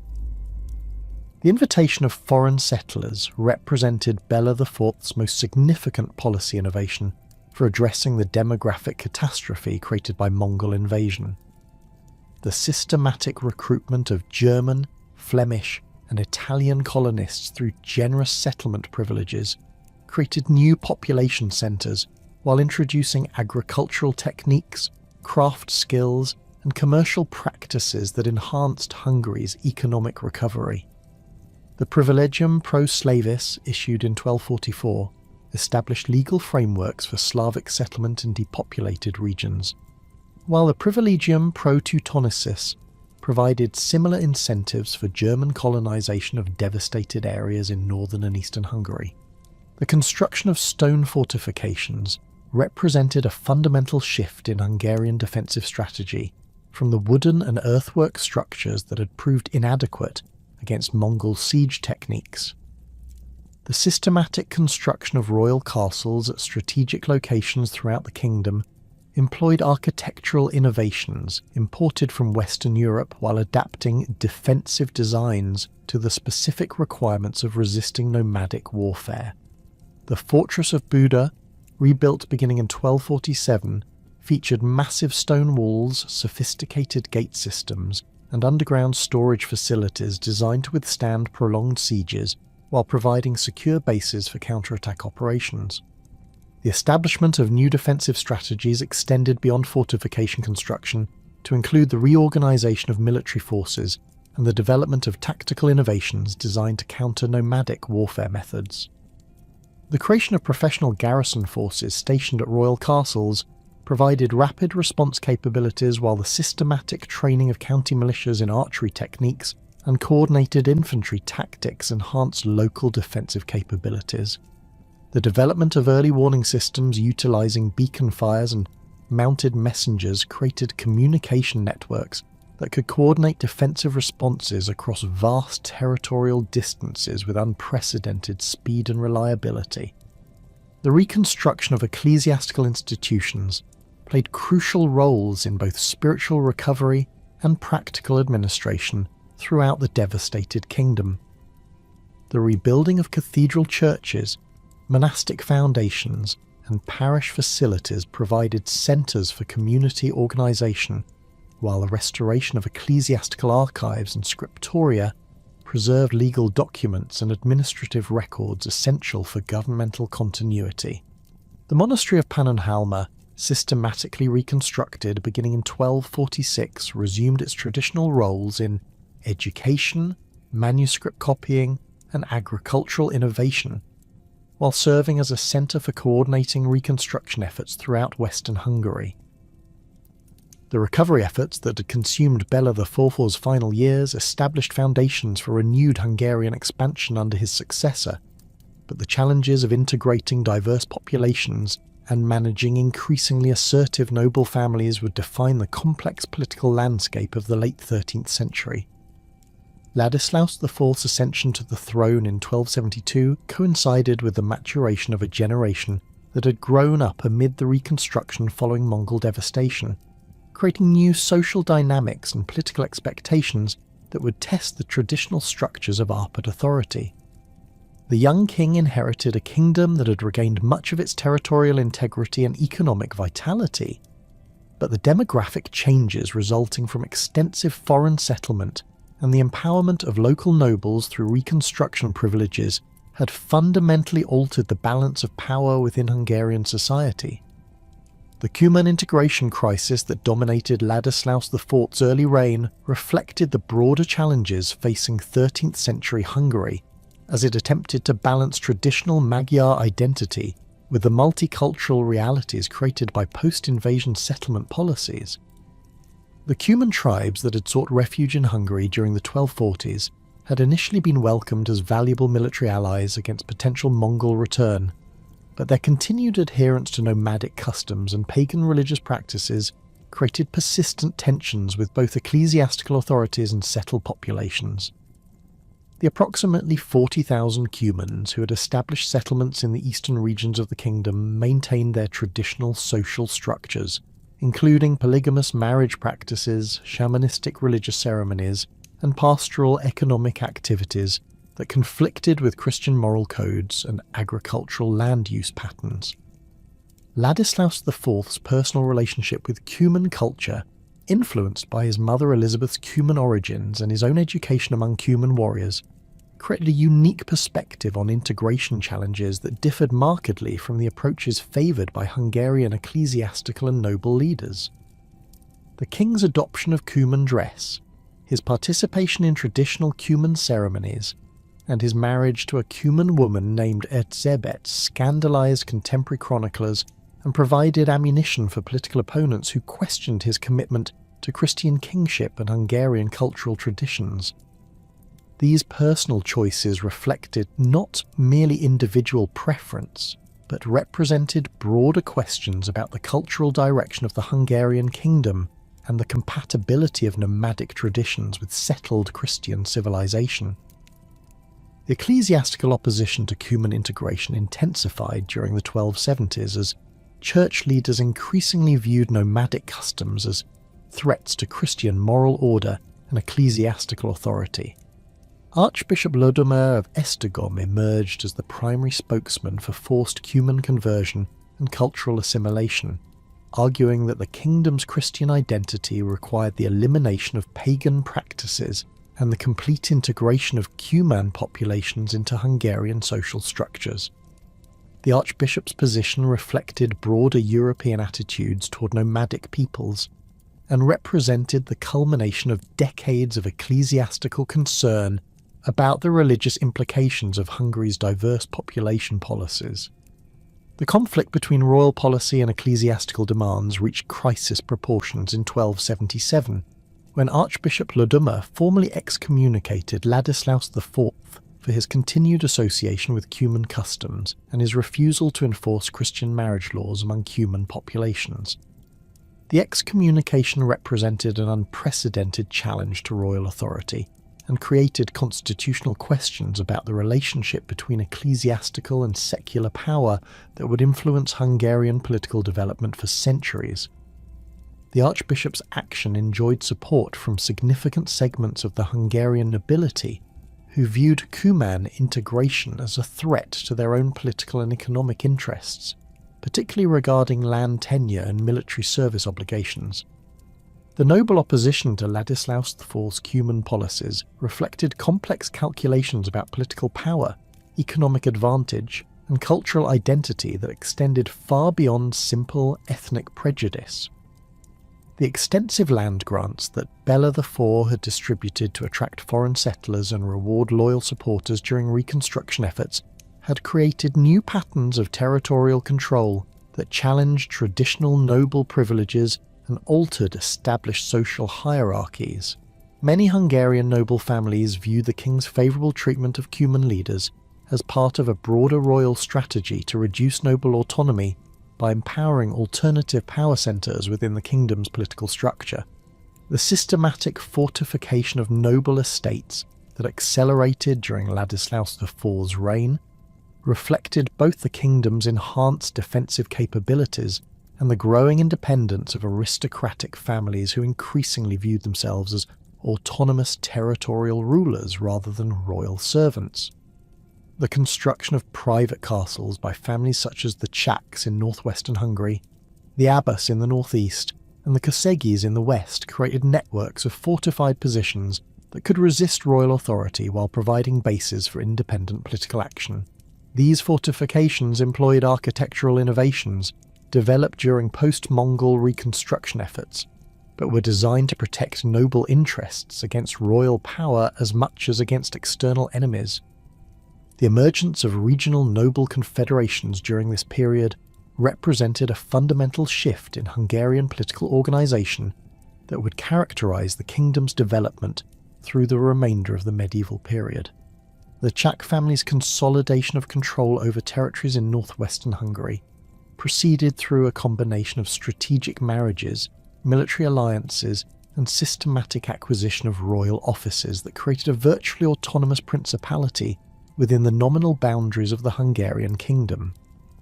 Similar processes occurred in other regions as noble families exploited weaknesses in royal administration and the king's preoccupation with Cuman affairs to expand their own territorial control and political independence. Ladislaus IV's military campaigns against rebellious nobles demonstrated both the continued effectiveness of royal military forces and the limitations of traditional monarchical authority in confronting well-fortified and locally supported opposition. The siege of Czesnek Castle in 1274, held by supporters of the Kosegi family, required a 6-month campaign that strained royal resources and revealed the difficulties involved in reducing modern stone fortifications with available siege equipment. The eventual success of the royal forces resulted more from negotiated settlement than military conquest, establishing precedents for compromise solutions that would characterize future conflicts between crown and nobility. The expansion of Hungarian influence into the Balkans during Ladislaus IV's reign reflected both strategic opportunities created by Byzantine weakness and the kingdom's need for new sources of revenue and territorial control to offset domestic political challenges. The gradual decline of Byzantine authority in the northern Balkans, accelerated by the Fourth Crusade's disruption of imperial administration and the emergence of independent Serbian and Bulgarian principalities, created power vacuums that invited Hungarian intervention.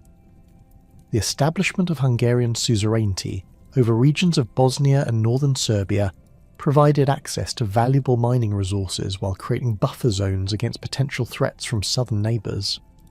The systematic development of mining operations in newly acquired Balkan territories represented a crucial component of Hungarian expansion strategy and provided revenues that supported both military campaigns and domestic political initiatives. The silver mines of Srebrenica and other locations in Bosnia yielded substantial quantities of precious metals that enhanced royal financial resources, while the establishment of Hungarian administrative control over these operations created new opportunities for rewarding loyal supporters and financing continued expansion. The technical expertise required for advanced mining operations led to the recruitment of German and Italian specialists, whose presence further diversified the kingdom's ethnic composition, while contributing to technological advancement. The integration of Slavonian territories into the Hungarian administrative system proceeded through careful attention to local customs and political structures that had evolved during previous periods of Croatian and Hungarian rule. The appointment of Hungarian nobles to key administrative positions in Slavonia balanced royal control requirements against local autonomy expectations, while the preservation of traditional Croatian legal systems maintained continuity with established judicial practices. The development of Slavonian urban centres, particularly Zagreb and Varazdin, created commercial hubs that facilitated trade between Hungarian territories and Adriatic markets, while providing centres for craft production and administrative coordination. The consolidation of Hungarian control over Dalmatian coastal cities represented both a diplomatic achievement and a strategic necessity for maintaining access to Mediterranean trade networks.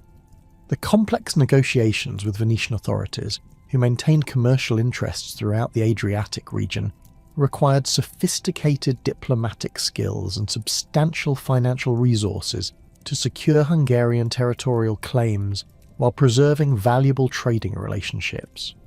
The establishment of Hungarian administrative control over cities such as Zadar and Šibenik provided access to maritime commerce while creating defensive positions that protected against potential naval attacks from southern enemies. The development of Hungarian naval capabilities during this period reflected the kingdom's evolution into a Mediterranean power, with interests extending far beyond its traditional Central European sphere of influence.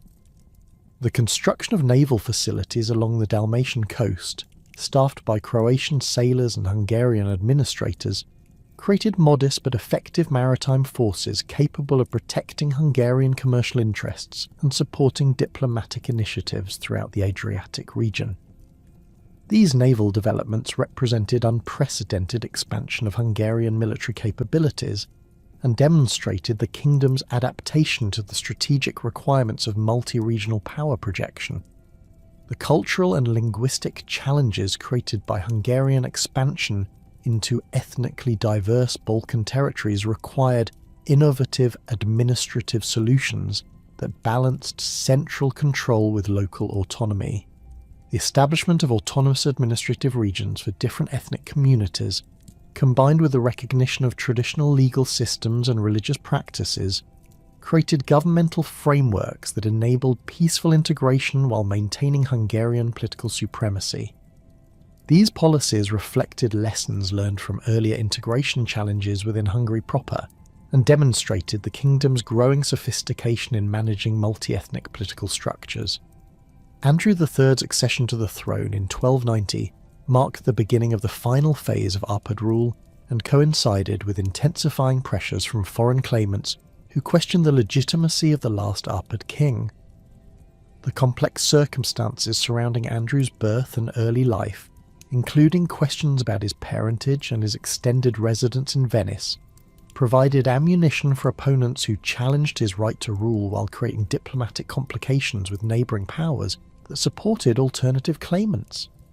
The young king's Italian education and cultural orientation, while providing valuable knowledge of European political developments, also created perceptions of foreign influence that complicated his relationship with traditional Hungarian noble families.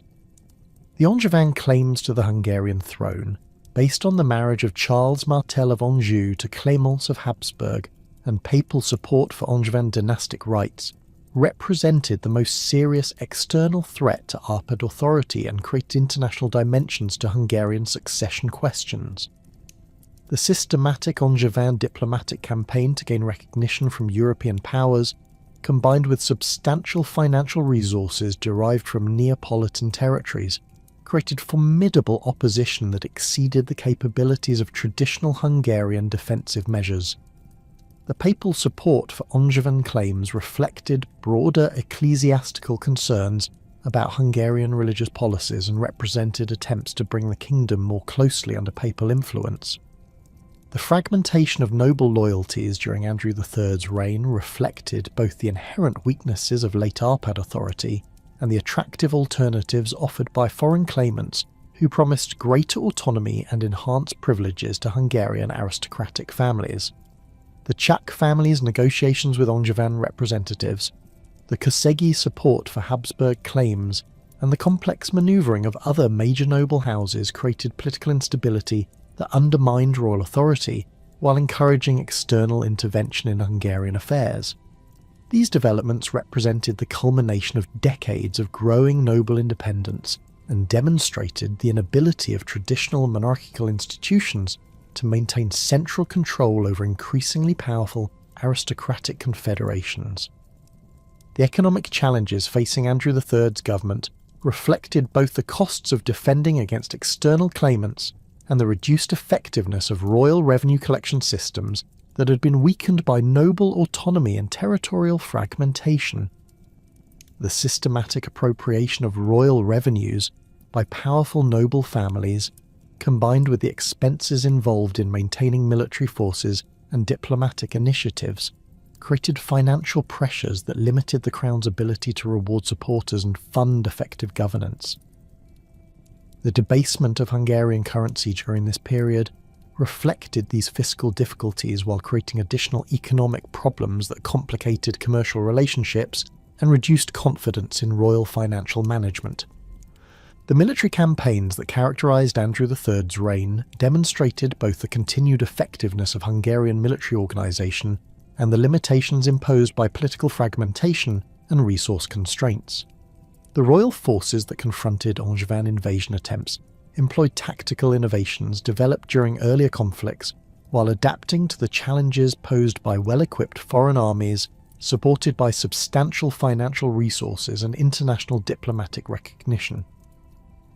The indecisive nature of many engagements reflected the relatively balanced military capabilities of competing forces rather than clear superiority of any particular faction. The diplomatic isolation that increasingly characterised Andrew III's position resulted from the combination of papal opposition, Angevin financial resources, and the reluctance of neighbouring powers to support a dynasty that appeared to be in terminal decline. The king's attempts to secure foreign allies through marriage negotiations and territorial concessions achieved limited success while creating additional domestic opposition from nobles who viewed such arrangements as threats to Hungarian independence and territorial integrity. The failure to secure decisive external support left the royal government increasingly dependent on domestic resources that were already strained by internal conflicts and noble opposition. The extinction of the Arpad dynasty with Andrew III's death on January 14, 1301, marked the end of over 4 centuries of rule by Hungary's founding royal house and created succession crisis that would reshape Hungarian political development for decades.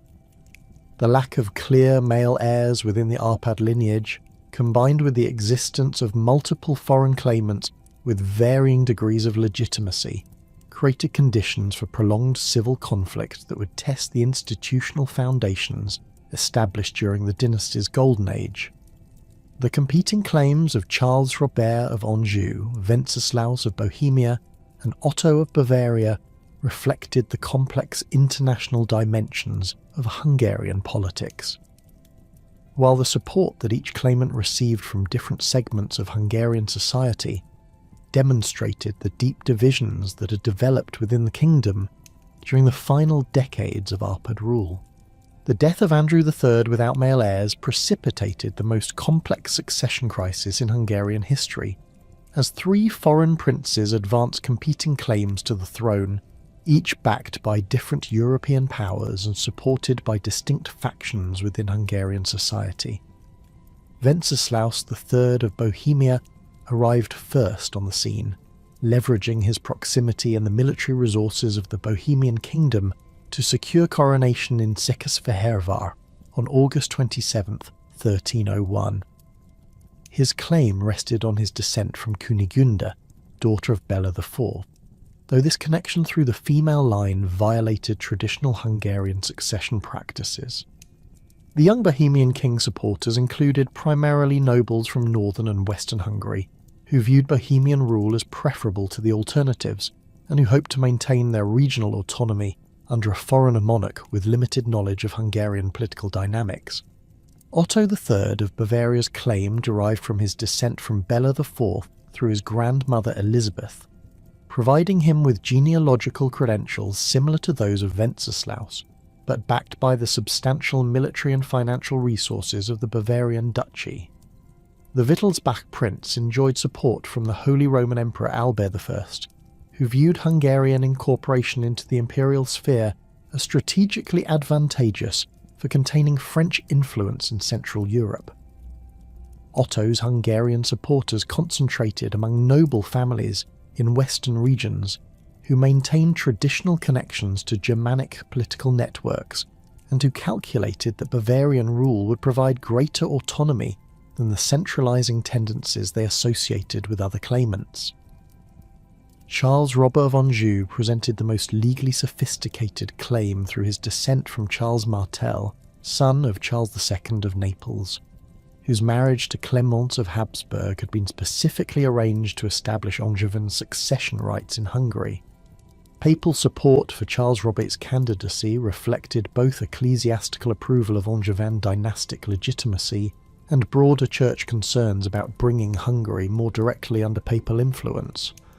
The Angevin claim enjoyed backing from Pope Boniface VIII, who issued bulls declaring Charles Robert the rightful king of Hungary, while substantial financial resources from Neapolitan territories provided means for sustained military campaigns and diplomatic initiatives. The initial phase of the succession struggle revealed the fundamental weakness of central authority that had developed during the final decades of Arpad rule, as regional noble confederations pursued independent policies that prioritized local interests over royal legitimacy or national unity. The Czech family's control over northwestern territories enabled them to negotiate separately with each claimant, while maintaining practical independence regardless of formal royal recognition. Matthew Czach's fortress network, centered on Trenčín and extending throughout the Var River Valley, created a virtually autonomous principality that controlled strategic trade routes and maintained its own military forces, diplomatic relationships, and administrative systems. Wenceslaus III's brief reign demonstrated both the advantages and limitations of Bohemian backing for Hungarian royal aspirations. The young king's military resources enabled him to control central Hungarian territories and maintain his court at Buda, but his unfamiliarity with Hungarian political traditions and his dependence on Bohemian advisors alienated many potential supporters who had initially favoured his candidacy. The systematic appointment of Bohemian nobles to key administrative positions, particularly as ispans of strategically important counties, created resentment among Hungarian aristocrats who viewed these arrangements as foreign occupation rather than legitimate governance. The assassination of Wenceslaus III at Olomouc on August 4, 1306, eliminated Bohemian claims to the Hungarian throne while creating new opportunities for the remaining contenders to consolidate their positions. The circumstances surrounding the king's death, involving a conspiracy among Bohemian nobles opposed to his Hungarian policies, demonstrated the domestic political costs of pursuing foreign territorial acquisitions and left Hungarian supporters of the Bohemian cause without effective leadership or external backing. The power vacuum created by Wenceslaus's elimination enabled both Otto of Bavaria and Charles Robert to intensify their campaigns for Hungarian recognition, while regional noble leaders reassessed their allegiances based on changing political calculations. Otto of Bavaria's subsequent efforts to secure Hungarian recognition proceeded through systematic military campaigns designed to establish control over key strategic positions while demonstrating Bavarian military capabilities to potential supporters. The Bavarian forces that entered Hungary in 1307 employed siege warfare techniques and heavy cavalry tactics that proved effective against traditional Hungarian defensive strategies but required substantial logistical support that strained Bavarian resources over extended campaigns. Otto's temporary establishment of his court at Buda provided symbolic legitimacy, while his control over royal revenues from central Hungarian territories funded continued military operations and diplomatic initiatives. Charles Robert's gradual consolidation of support proceeded through a combination of military pressure, diplomatic negotiation, and systematic exploitation of divisions among his opponents that demonstrated sophisticated understanding of Hungarian political dynamics. The Angevin prince's establishment of his initial power base in southern Hungary, particularly around Temesvar and other territories controlled by loyal supporters, provided secure foundations for expanded operations, while his papal backing created ecclesiastical pressure on Hungarian nobles who remained committed to Christian orthodoxy.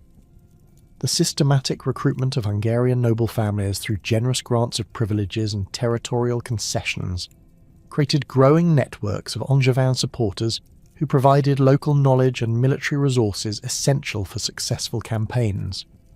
The Battle of Rosgoni on June 15, 1312, marked the decisive military confrontation that established Charles Robert's supremacy over his remaining opponents and demonstrated the effectiveness of Angevin military organisation against traditional Hungarian warfare methods.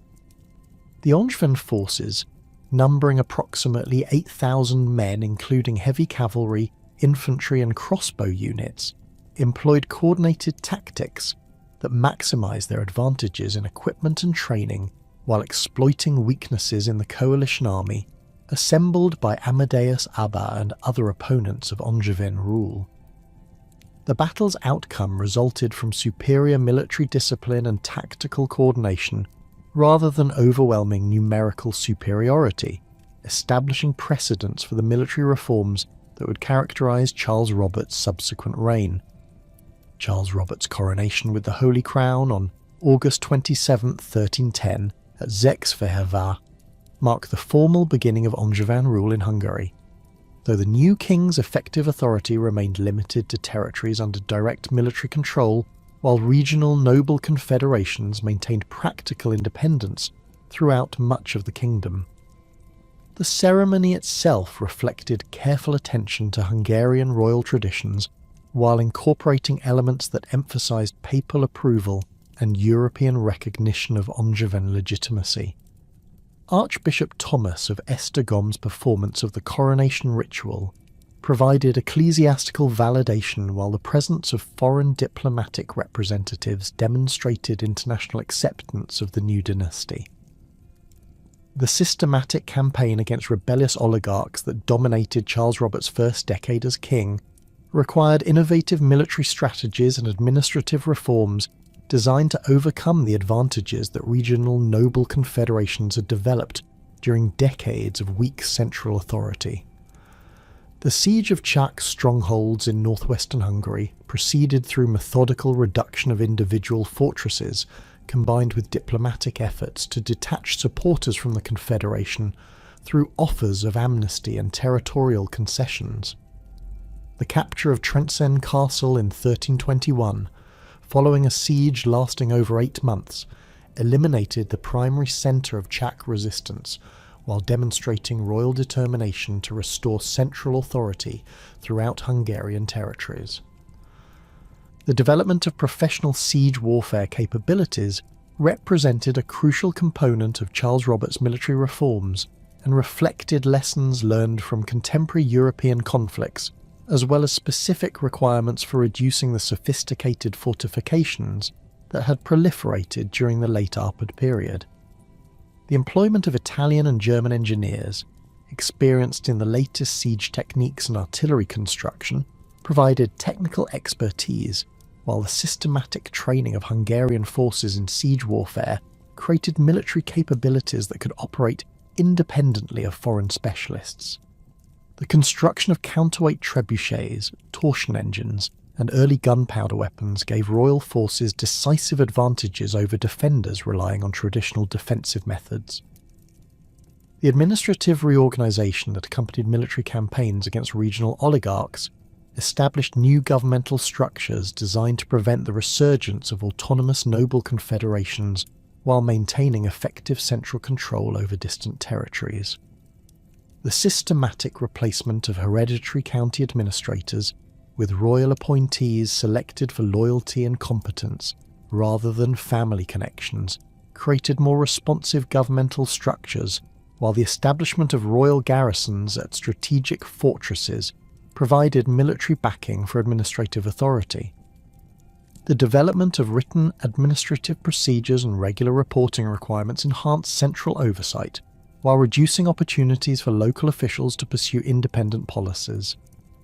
Charles Robert's monetary reforms represented perhaps his most significant contribution to Hungarian economic development and created financial foundations that would support territorial expansion and administrative modernisation throughout the Angevin period. The introduction of the golden florin in 1325, minted according to Florentine standards and containing approximately 3.5 grams of pure gold, provided Hungary with internationally accepted currency that facilitated foreign trade while demonstrating the kingdom's economic stability and governmental competence.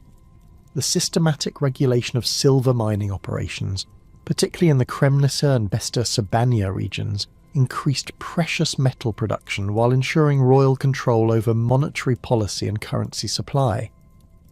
The expansion of mining operations under royal supervision transformed Hungary into one of Europe's primary sources of precious metals and provided revenues that funded both domestic reforms and foreign policy initiatives.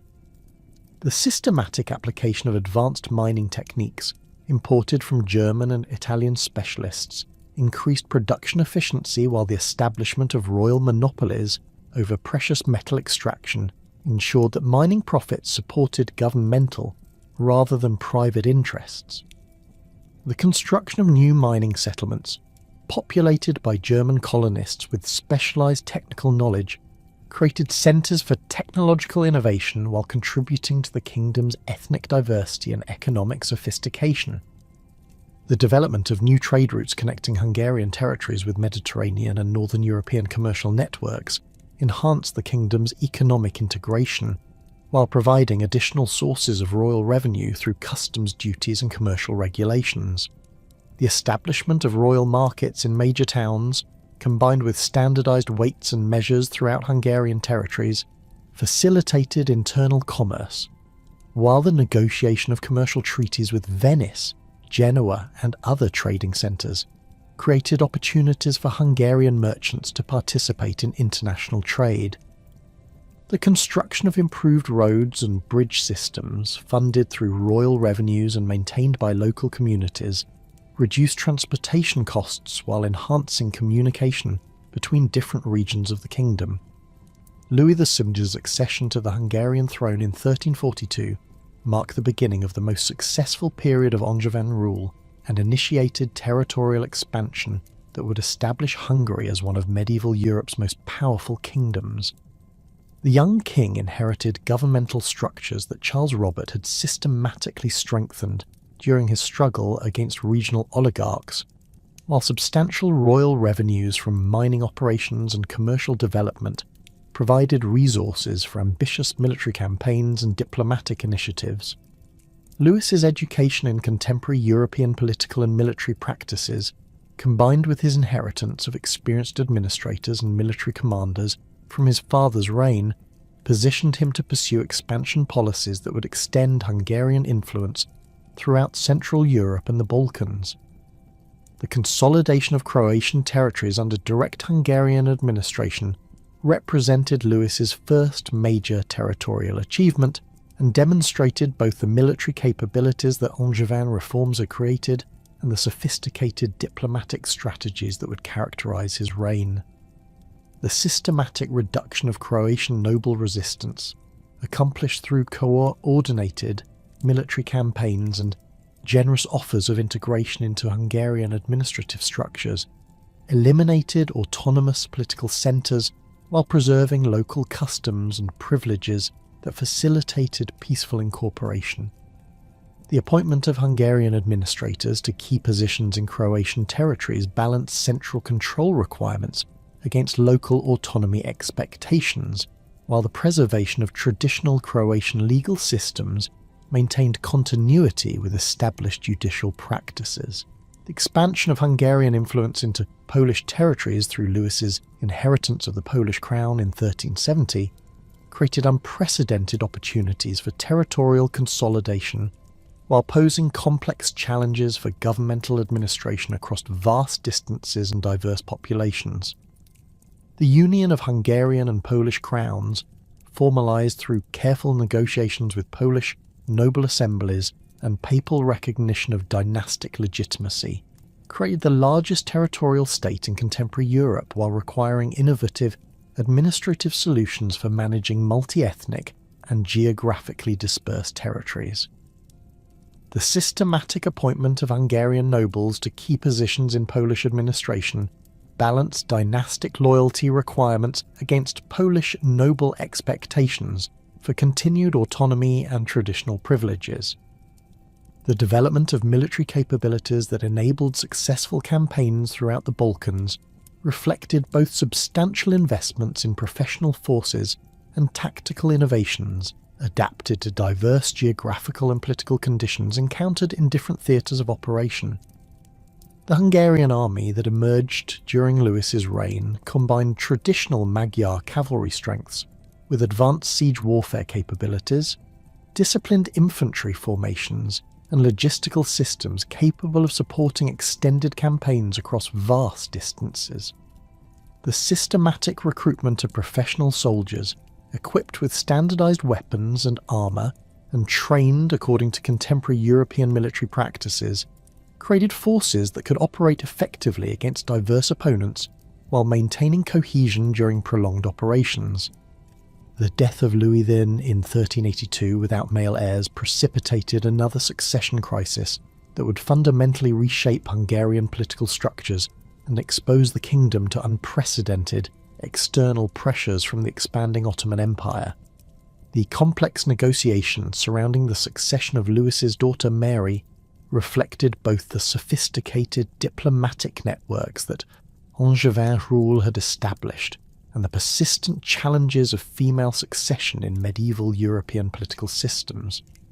Mary's coronation as Queen of Hungary on September the 17th, 1382, at Székesfehérvár, marked the first time a woman had ruled Hungary in her own right, creating constitutional precedents while generating opposition from noble factions who questioned female authority and sought to exploit perceived governmental weakness for territorial and political advantage. The regency arrangements established during Mary's minority demonstrated the complex balance of power that had emerged within Hungarian political structures during the Angevin period, as competing noble factions manoeuvred for influence while external powers assessed opportunities for intervention.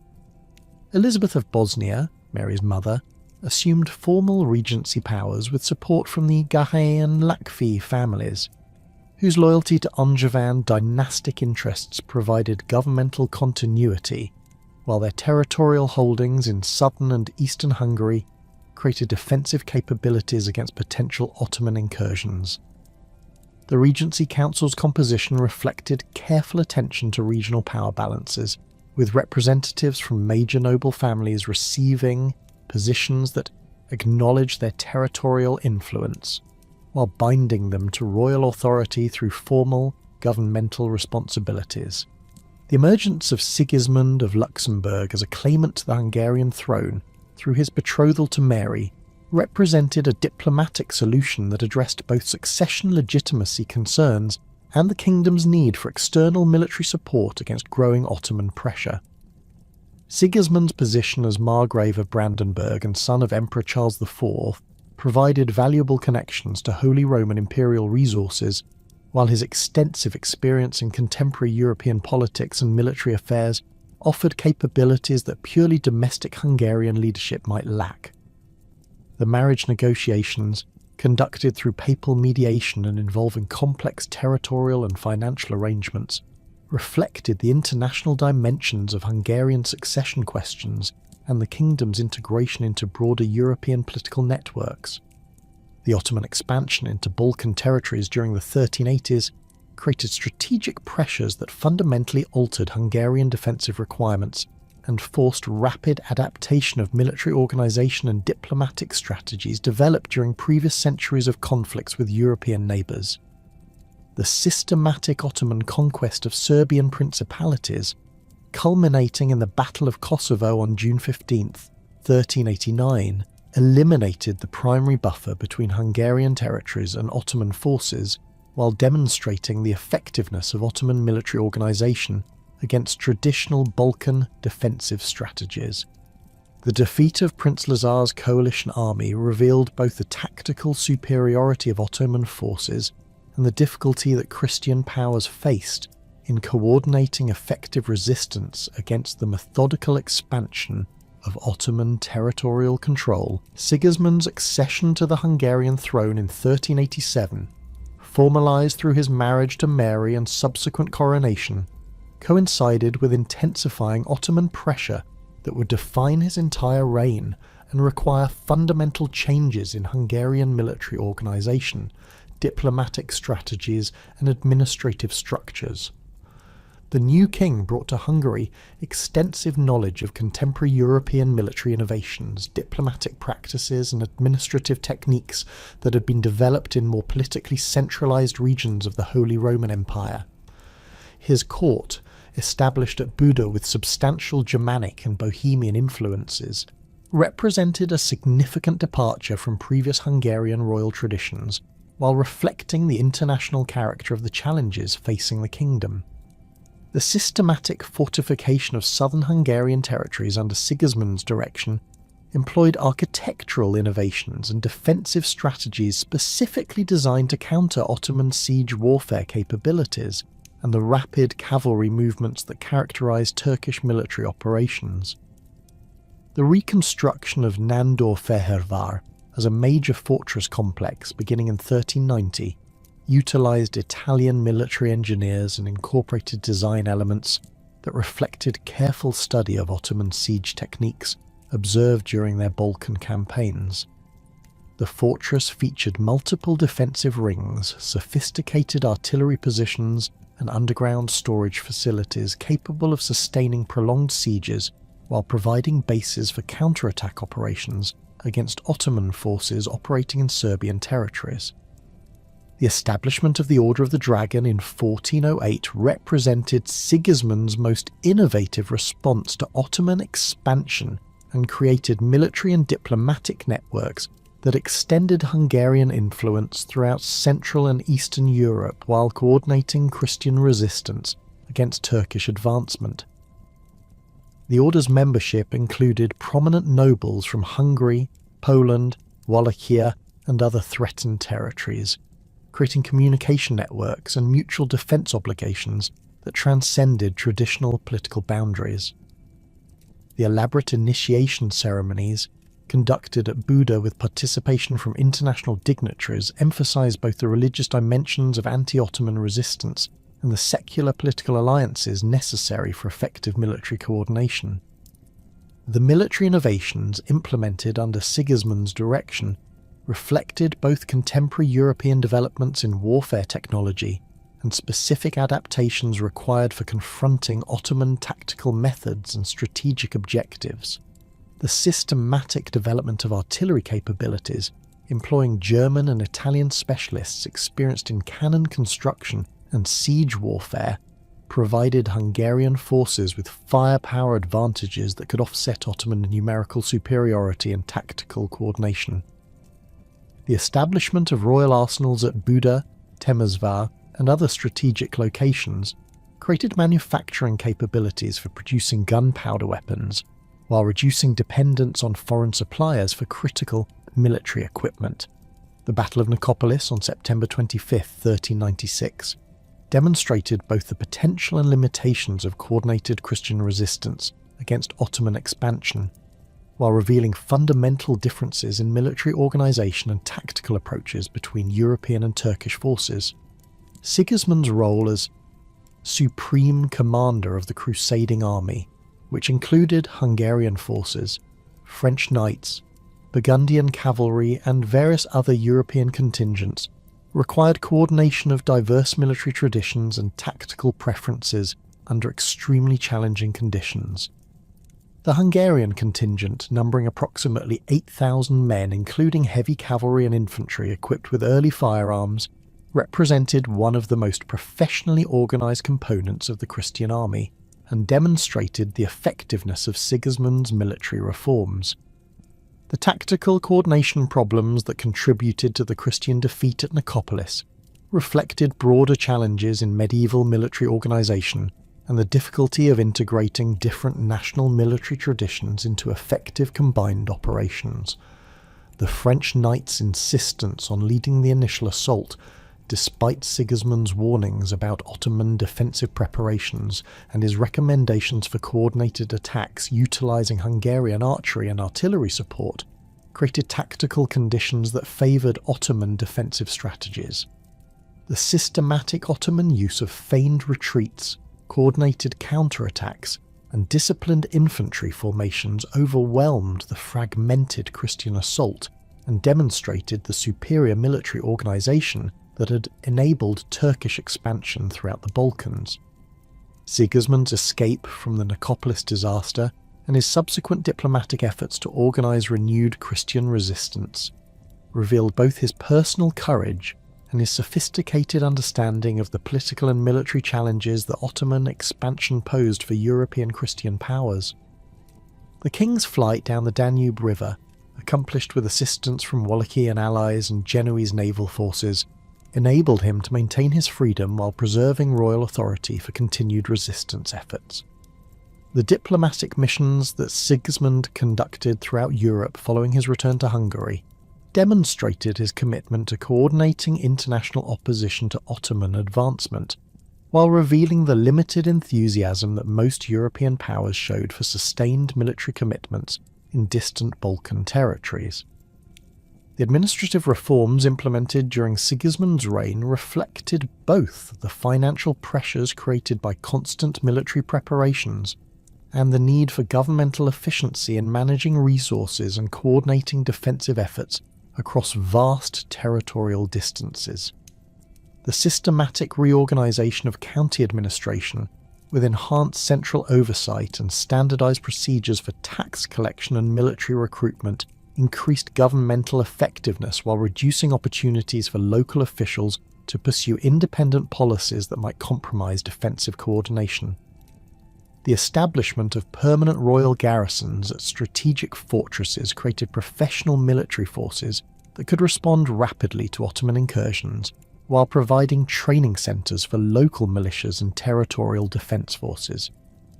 The development of intelligence networks that provided early warning of Ottoman military preparations represented a crucial innovation in Hungarian defensive strategy and reflected Sigismund's understanding of the importance of strategic information in confronting an enemy whose movements and intentions were often difficult to predict.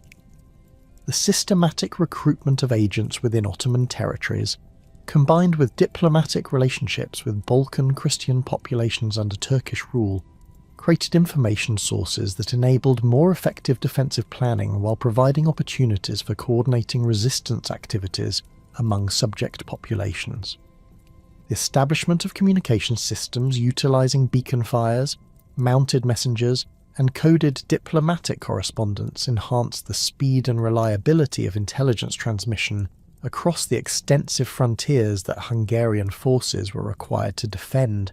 The Hussite Wars that erupted in Bohemia following the execution of Jan Hus in 1415 created additional military and political pressures for Sigismund, while providing opportunities to demonstrate his capabilities as Holy Roman Emperor and leader of Catholic resistance against religious innovation. Sigismund's election as a Holy Roman Emperor in 1410 had established his position as one of Europe's most powerful rulers, while creating obligations that sometimes conflicted with specifically Hungarian interests and defensive requirements. The systematic military campaigns against Hussite forces in Bohemia required substantial Hungarian military resources and financial commitments that reduced capabilities available for anti-Ottoman operations, while demonstrating the complex balance of priorities that characterised Sigismund's reign. The Council of Constance, convened from 1414 to 1418 under Sigismund's imperial authority, represented both his greatest diplomatic achievement and a demonstration of the international leadership role that Hungarian resources and political stability had enabled him to assume. The Council's resolution of the Western Schism through the election of Pope Martin V eliminated ecclesiastical divisions that had weakened Christian unity, while Sigismund's role as primary secular leader of the proceedings enhanced both his personal prestige and Hungary's international standing.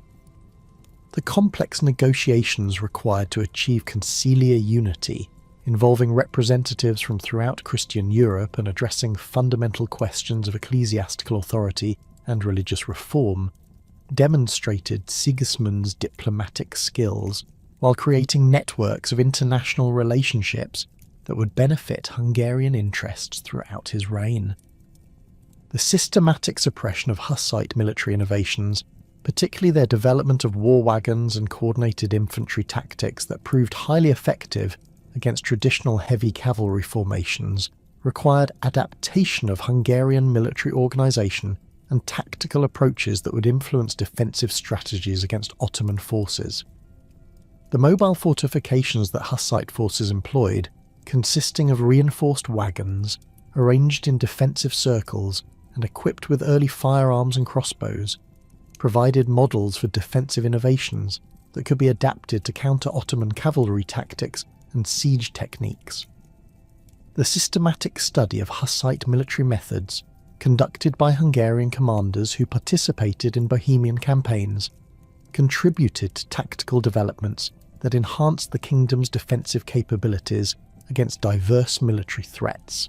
The financial strains created by simultaneous military commitments against Ottoman forces and Hussite armies required innovative revenue collection methods and administrative efficiency improvements that transformed Hungarian governmental capabilities while creating precedents for enhanced royal authority over economic resources. The systematic expansion of mining operations, particularly in the Kremnica and Besta Sabania regions, increased precious metal production while providing revenues that supported military expenditures and diplomatic initiatives.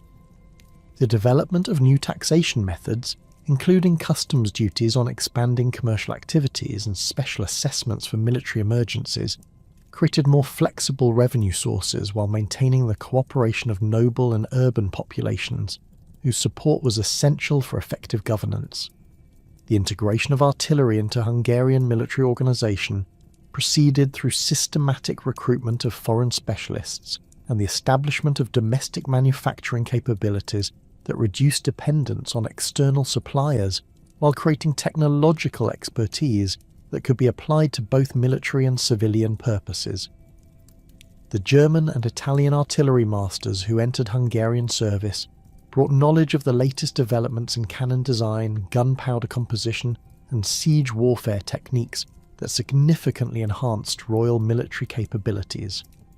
The establishment of foundries at Buda and other royal centres created manufacturing capacity for producing both artillery pieces and ammunition, while training Hungarian craftsmen in metalworking techniques that had applications beyond military requirements.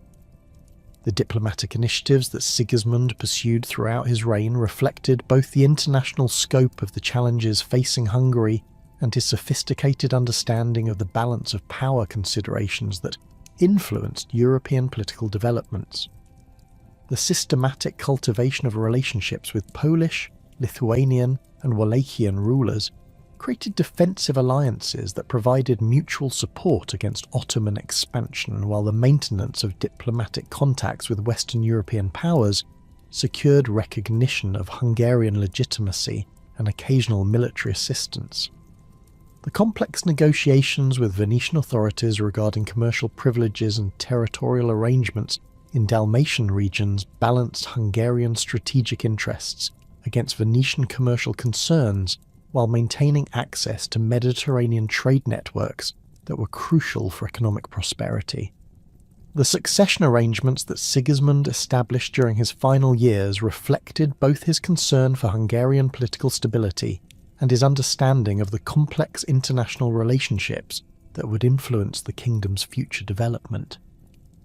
The systematic preparation of his son-in-law Albert of Austria for assumption of Hungarian royal authority included extensive education in Hungarian political traditions, military organisation, and administrative practices while creating networks of noble support that would facilitate peaceful succession.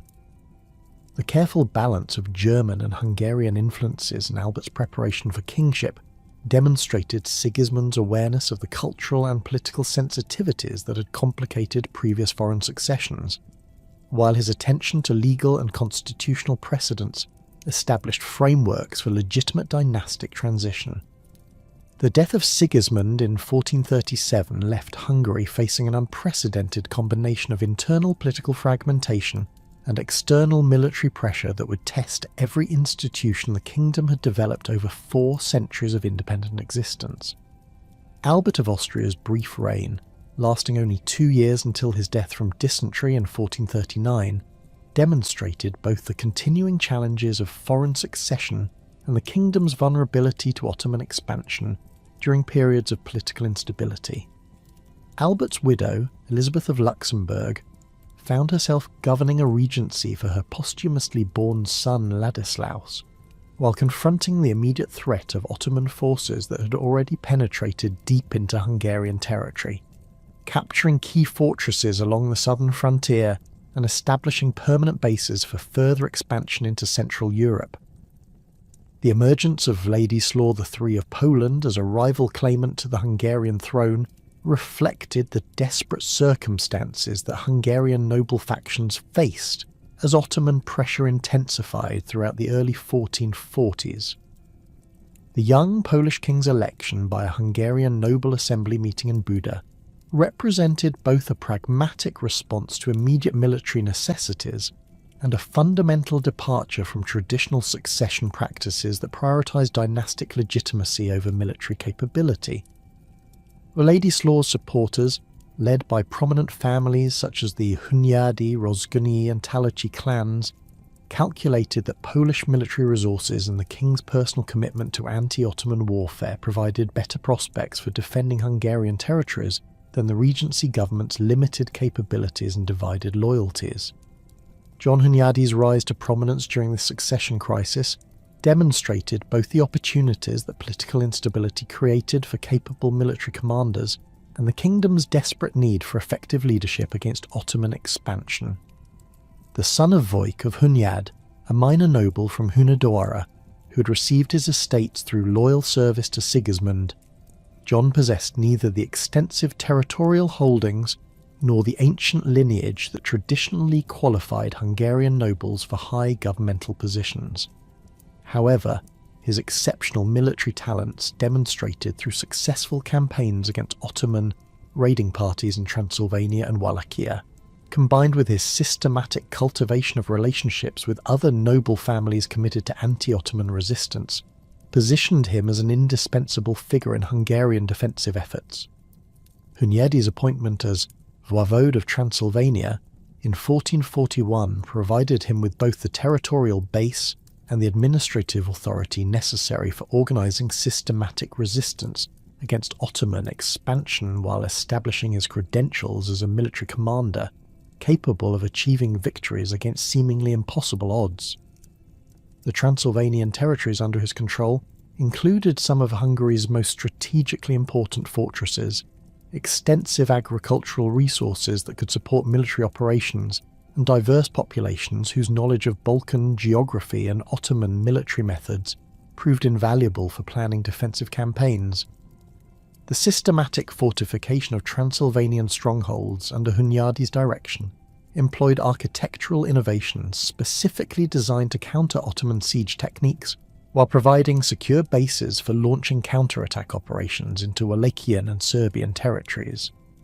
The Battle of Semendria in 1441 marked Hunyadi's first major victory against Ottoman forces, and demonstrated the tactical innovations that would characterize his military career, while establishing his reputation as the most effective Christian commander confronting Turkish expansion. The Hungarian forces under Hunyadi's command, numbering approximately 15,000 men including Transylvanian cavalry, Croatian infantry and Serbian auxiliaries familiar with local terrain, employed coordinated tactics that maximised their advantages in mobility and local knowledge, while exploiting weaknesses in Ottoman deployment and communication. The systematic use of feigned retreats, coordinated archery volleys, and surprise attacks from concealed positions enabled Hungarian forces to achieve decisive victory despite facing numerically superior Ottoman armies, equipped with advanced artillery and disciplined janissary units. Hunyadi's military innovations reflected both his careful study of Ottoman tactical methods and his creative adaptation of traditional Hungarian warfare techniques to the specific challenges posed by Turkish military organisation and strategic objectives. The development of mobile artillery units capable of rapid deployment and effective coordination with cavalry operations provided Hungarian forces with firepower capabilities that could match Ottoman advantages in siege warfare, while maintaining the tactical flexibility essential for successful operations in diverse geographical conditions. The systematic training of Hungarian and Allied forces in coordinated infantry tactics, archery techniques, and siege warfare methods created military capabilities that enabled sustained resistance against Ottoman expansion, while providing models for defensive strategies that other threatened Christian territories could adapt to their specific circumstances. The long campaign of 1443 to 1444, planned jointly by Hunyadi and Vladislaw III, represented the most ambitious Christian offensive against Ottoman territories since the Crusade of Nicopolis, and demonstrated both the potential for coordinated resistance and the limitations that political and logistical constraints imposed on extended military operations. The campaign's initial phases achieved remarkable success, with Christian forces advancing through Serbian territories and capturing key Ottoman strongholds, including Nis and Sofia, while inflicting significant casualties on Turkish armies that had previously seemed invincible. The systematic coordination of Hungarian heavy cavalry, Polish infantry, Wallachian auxiliaries, and Serbian irregular forces created combined arms capabilities that proved highly effective against Ottoman defensive strategies, while demonstrating the possibility of rolling back Turkish territorial gains through sustained military pressure. The siege of Varna and the subsequent retreat to Hungarian territory revealed both the strategic limitations that constrained Christian offensive capabilities and the tactical adaptability that enabled Ottoman forces to recover from initial defeats while maintaining their overall strategic position. The Christian army's logistical difficulties, exacerbated by extended supply lines and the approach of winter weather conditions, created vulnerabilities that Ottoman commanders exploited through systematic harassment of retreat routes and coordinated attacks on isolated Christian units. The Ottoman recovery demonstrated the resilience of Turkish military organisation and the effectiveness of their administrative systems in mobilising resources for sustained warfare, while revealing the challenges that Christian powers faced in maintaining offensive operations across vast distances and hostile territories. The Battle of Varna on November 10th, 1444, marked the culmination of the long campaign and resulted in one of the most devastating defeats in Hungarian military history, eliminating both King Uladislaw III and the flower of Hungarian and Polish nobility, while creating political chaos that would persist for years. The tactical circumstances of the battle reflected both the strategic pressures that had forced Christian forces into disadvantageous positions and the tactical superiority that Ottoman armies had achieved through decades of continuous warfare and systematic military innovation. The Christian army, numbering approximately 20,000 men including Hungarian heavy cavalry, Polish knights, Wallachian auxiliaries and various international volunteers, faced Ottoman forces estimated at over 40,000 warriors, including Janissary infantry, Sipahi cavalry and artillery units equipped with the latest siege weapons and firearms. The death of Ladislaw III during the final phases of the battle eliminated the primary unifying figure around whom Hungarian resistance to Ottoman expansion had been organised, while creating succession questions that would complicate defensive efforts for the remainder of the decade. Hunyadi's survival of the Varna disaster, accomplished through fighting retreat operations that preserved substantial portions of the Hungarian army, enabled continuity of military leadership, while his enhanced reputation as the kingdom's primary defender against Ottoman expansion positioned him for assumption of governmental authority during the minority of Ladislaus V. The regency arrangements that emerged following Varna reflected both the political necessity of maintaining unified command against continued Ottoman pressure and the recognition that Hunyadi's military capabilities were indispensable for Hungarian survival. The appointment of Hunyadi as regent of Hungary in 1446 formalised his position as the kingdom's primary political and military leader, while creating constitutional precedents for governance based on military competence rather than dynastic legitimacy or traditional noble privileges. The regency government established at Buda combined Hunyadi's personal authority with institutional structures that maintained continuity with established Hungarian governmental traditions, while adapting to the emergency conditions created by constant Ottoman pressure. The systematic coordination of defensive preparations, including the fortification of strategic positions, the organisation of local militias, and the establishment of intelligence networks throughout the threatened frontier regions, demonstrated both Hunyadi's administrative capabilities and his understanding of the comprehensive approach required for effective resistance against Ottoman expansion. Hunyadi's domestic policies during his regency reflected both the immediate necessities of wartime governance and his longer-term vision for strengthening Hungarian institutional capabilities. Through administrative reform and social modernisation, the systematic rationalisation of tax collection procedures designed to maximise revenues while maintaining the cooperation of noble and urban populations whose support was essential for military effectiveness, created more efficient governmental operations while establishing precedents for enhanced royal authority over economic resources. The encouragement of foreign settlement, particularly the recruitment of German and Italian craftsmen with specialised technical knowledge, provided both immediate military benefits through improved weapons production and longer-term economic advantages through technological innovation and commercial development. The military reforms implemented under Hunyadi's direction transformed Hungarian armed forces into one of Europe's most effective military organisations, while creating tactical capabilities specifically adapted to confronting Ottoman expansion and the unique challenges of frontier warfare.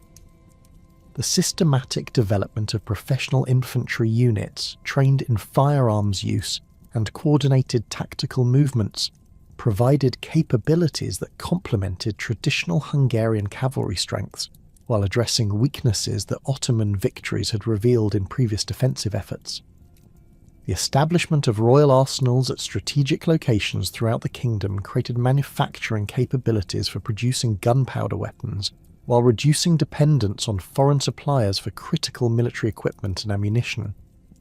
The Siege of Belgrade in 1456 represented both the climax of Hunyadi's military career and the most significant Christian victory against Ottoman expansion during the 15th century, demonstrating that effective leadership and tactical innovation could achieve decisive results even against seemingly overwhelming odds. The Ottoman army that Sultan Mehmed II assembled for the Belgrade campaign included approximately 100,000 men equipped with the most advanced siege equipment available, including massive cannons that had proven effective during the recent conquest of Constantinople, and sophisticated engineering capabilities that had enabled Turkish forces to reduce previously impregnable fortifications. The systematic Ottoman investment of Belgrade, beginning in early July 1456, employed siege techniques that had been perfected through decades of successful campaigns, while demonstrating the technological and organisational advantages that had enabled Turkish expansion throughout the Balkans and Eastern Europe. Hunyadi's defensive preparations for the Belgrade siege reflected both his understanding of Ottoman siege warfare capabilities and his innovative adaptation of available resources to create effective countermeasures against technologically superior enemies. The systematic strengthening of Belgrade's fortifications, accomplished through the employment of Italian military engineers and the adaptation of architectural innovations developed during earlier conflicts, created defensive capabilities that could withstand prolonged bombardment while providing platforms for effective counterattack operations. The coordination of the fortress garrison with relief forces assembled from throughout Hungarian territories demonstrated Hunyadi's ability to organise complex military operations while maintaining the morale and discipline essential for successful defensive warfare. The naval battle on the Danube River that preceded the main assault on Belgrade demonstrated both the innovative tactical approaches that Hunyadi employed and the importance of controlling river communications for the success of siege operations in the Danube Valley region. The improvised Hungarian flotilla, consisting of requisitioned merchant vessels reinforced with protective armour and equipped with artillery pieces, achieved tactical surprise against the Ottoman river fleet, while demonstrating the effectiveness of coordinated naval and land operations in riverine warfare conditions. The destruction of Ottoman pontoon bridges and the disruption of Turkish supply lines created tactical conditions that favoured Christian defensive efforts, while revealing vulnerabilities in Ottoman logistical systems that could be exploited through creative tactical approaches. The decisive assault on July 21st, 1456, that broke the Ottoman siege and forced Turkish withdrawal from Belgrade territory represented one of the most remarkable military achievements of the medieval period and established Hunyadi's reputation as Christianity's foremost defender against Ottoman expansion. The coordinated attack that combined the fortress garrison's sortie with relief force assaults from multiple directions created tactical confusion among Ottoman forces, while maximising Christian advantages in local knowledge and defensive motivation. The systematic exploitation of Ottoman tactical weaknesses, particularly their vulnerability to coordinated attacks during artillery repositioning operations, demonstrated both Hunyadi's tactical expertise and his ability to inspire extraordinary performance from forces that were significantly outnumbered and out-equipped by their opponents. The death of John Hunyadi from plague on August 11, 1456, just 3 weeks after his greatest victory, eliminated Hungary's most capable military leader at the moment when his skills and experience were most desperately needed for organising continued resistance against inevitable Ottoman retaliation. The circumstances of Hunyadi's death, occurring during the height of his influence and at the peak of his military reputation, created both immediate practical problems for Hungarian defensive preparations and longer-term questions about succession to his unofficial but essential role as the kingdom's primary defender. The massive public mourning that accompanied Hunyadi's funeral demonstrated both the personal affection that Hungarian populations felt for their defender and the widespread recognition that his death created vulnerabilities that would be difficult to address through conventional political or military arrangements.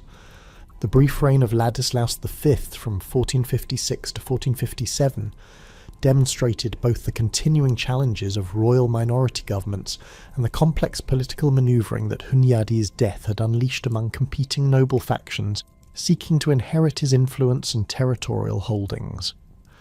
The young king's execution of Ladislaus Hunyadi, John's eldest son, on charges of treason reflected both the political pressures that surrounded the royal court and the systematic efforts by rival noble families to eliminate potential competitors for governmental authority.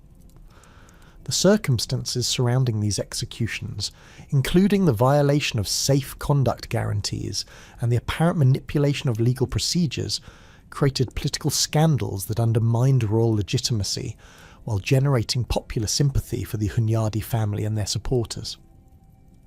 The sudden death of Ladislaus V in Prague on November 23, 1457, under circumstances that contemporaries widely attributed to poisoning, eliminated the last male representative of the Luxembourg dynasty while creating another succession crisis that would reshape Hungarian political development for the remainder of the century. The king's death occurred at a moment when Ottoman forces were already preparing renewed campaigns against Hungarian territories, while internal political divisions had reached levels that threatened the kingdom's ability to organise effective defensive measures. The absence of clear dynastic succession, combined with the recent elimination of the Hunyadi family's direct political influence, created conditions for prolonged political instability that would persist throughout the following decades.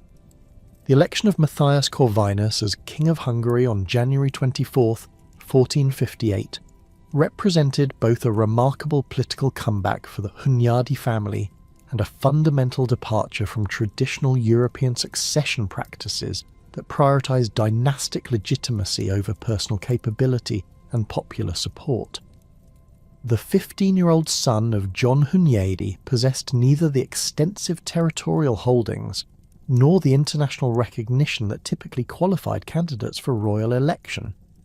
But his family's reputation for effective anti-Ottoman leadership and the systematic political organisation that his uncle Michael Silagya had maintained during the political crises following his father's death created sufficient noble support for his candidacy. The Electoral Assembly's decision reflected both practical calculations about military necessity and popular sentiment that favoured continuity with the Hunyadi legacy of successful resistance against Ottoman expansion.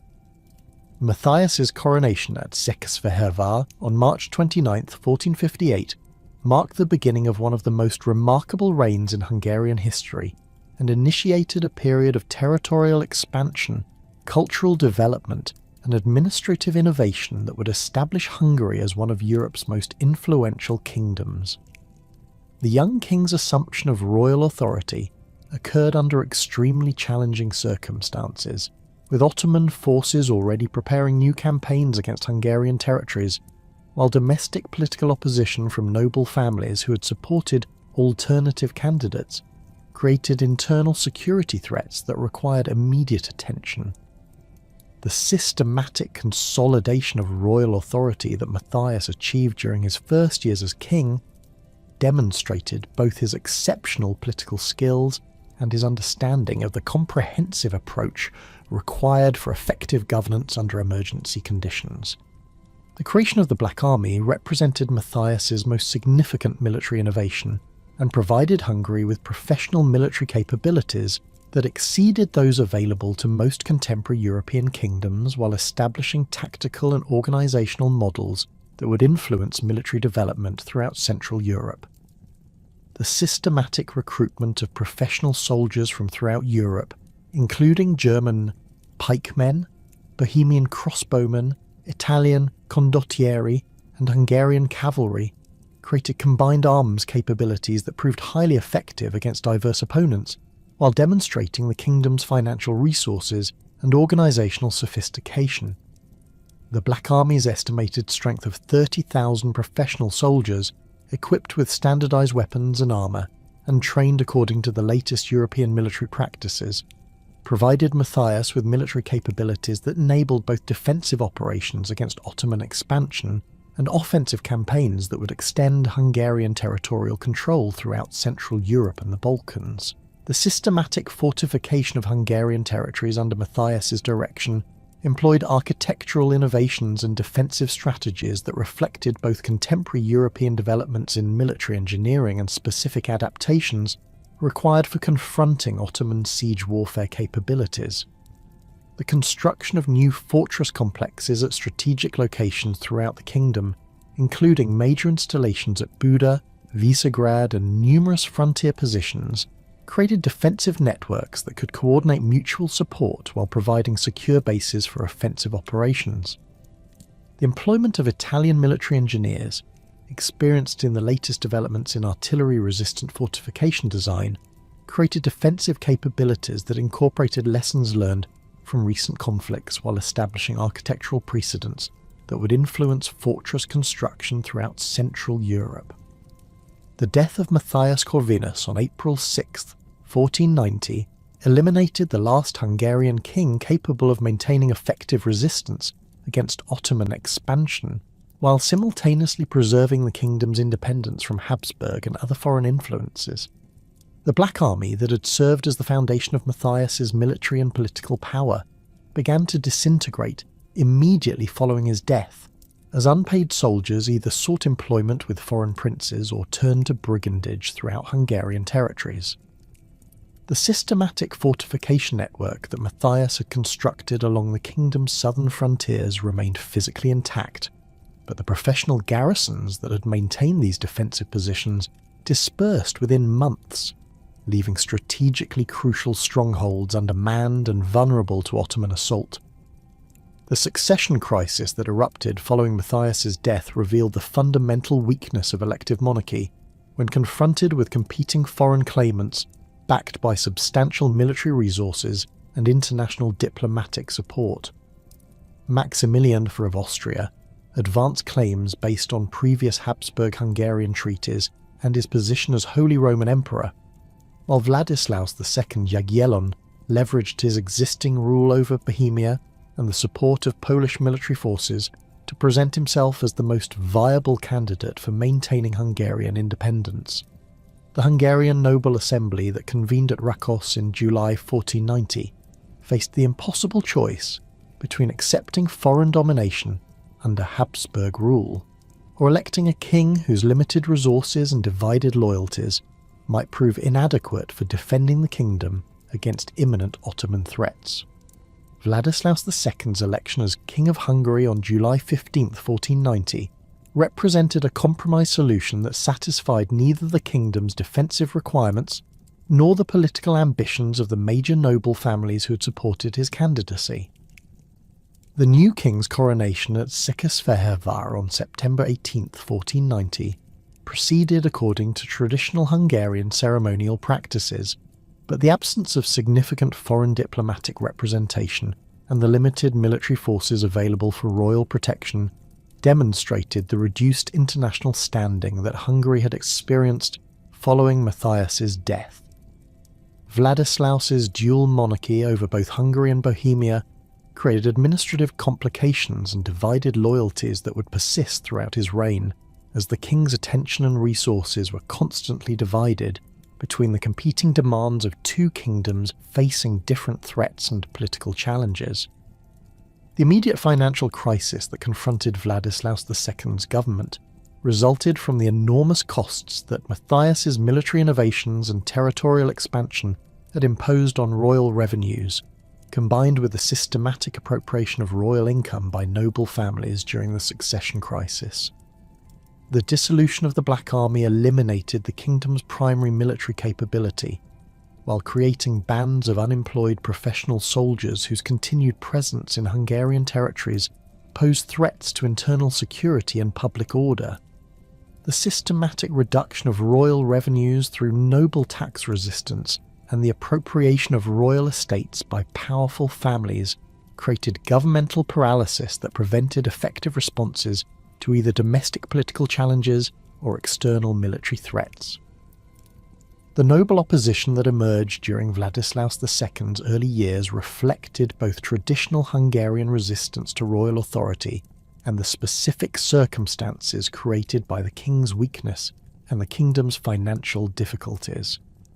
The Zápolya family's consolidation of control over extensive territories in northeastern Hungary proceeded through systematic acquisition of royal offices and strategic marriages that created a virtually autonomous principality within the nominal boundaries of the Hungarian kingdom.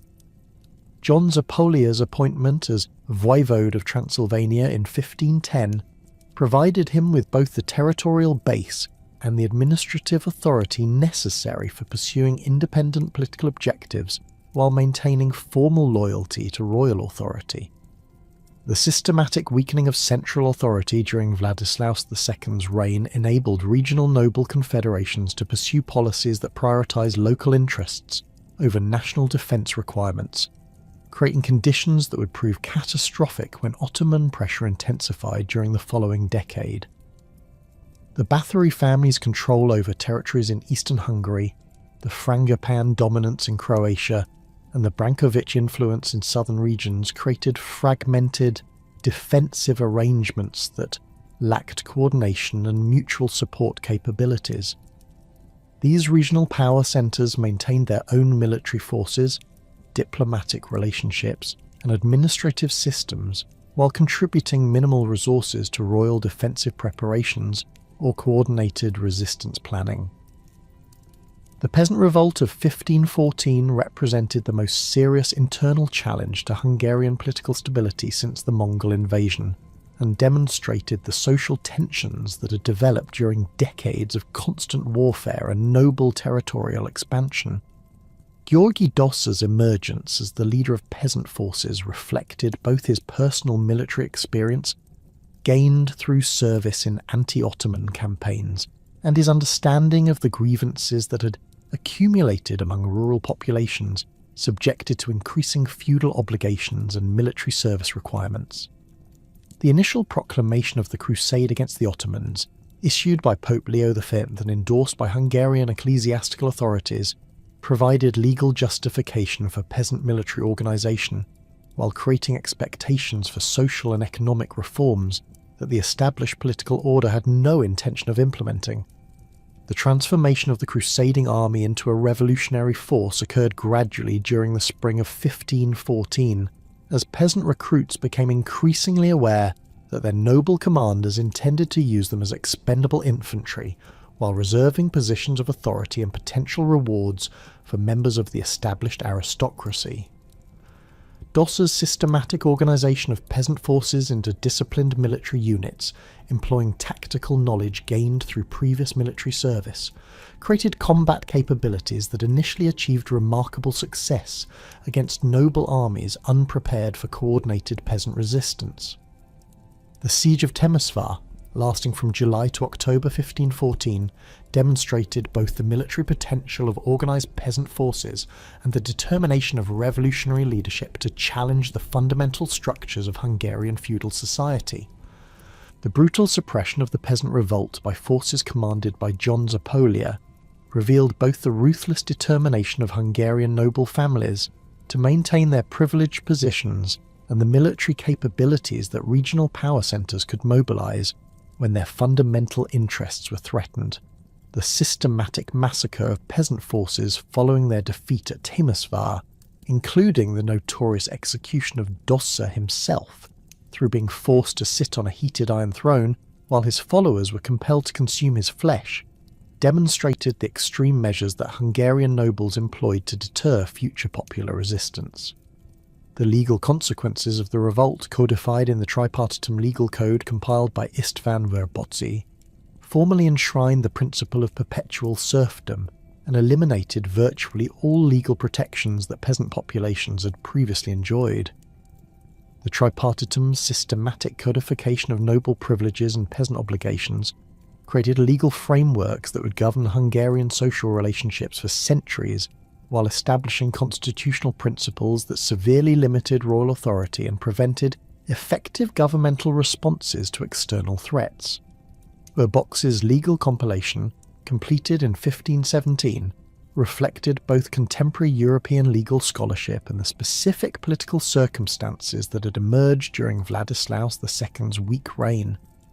The code's provisions establishing noble equality before the law, confirming noble exemption from royal taxation, and requiring noble consent for major policy decisions created constitutional constraints on monarchical power that effectively prevented the centralisation of authority necessary for coordinating effective defensive measures against Ottoman expansion. Louis II's accession to the Hungarian throne in 1516 at the age of 10 created another regency crisis that further weakened royal authority, while providing additional opportunities for noble families to expand their territorial holdings and political influence. The Regency Council, established under the nominal leadership of Archbishop Tamas Bakocs, included representatives from the major noble families whose cooperation was essential for governmental functioning, but the competing interests and mutual suspicions among council members prevented effective policy coordination or decisive responses to mounting external pressures.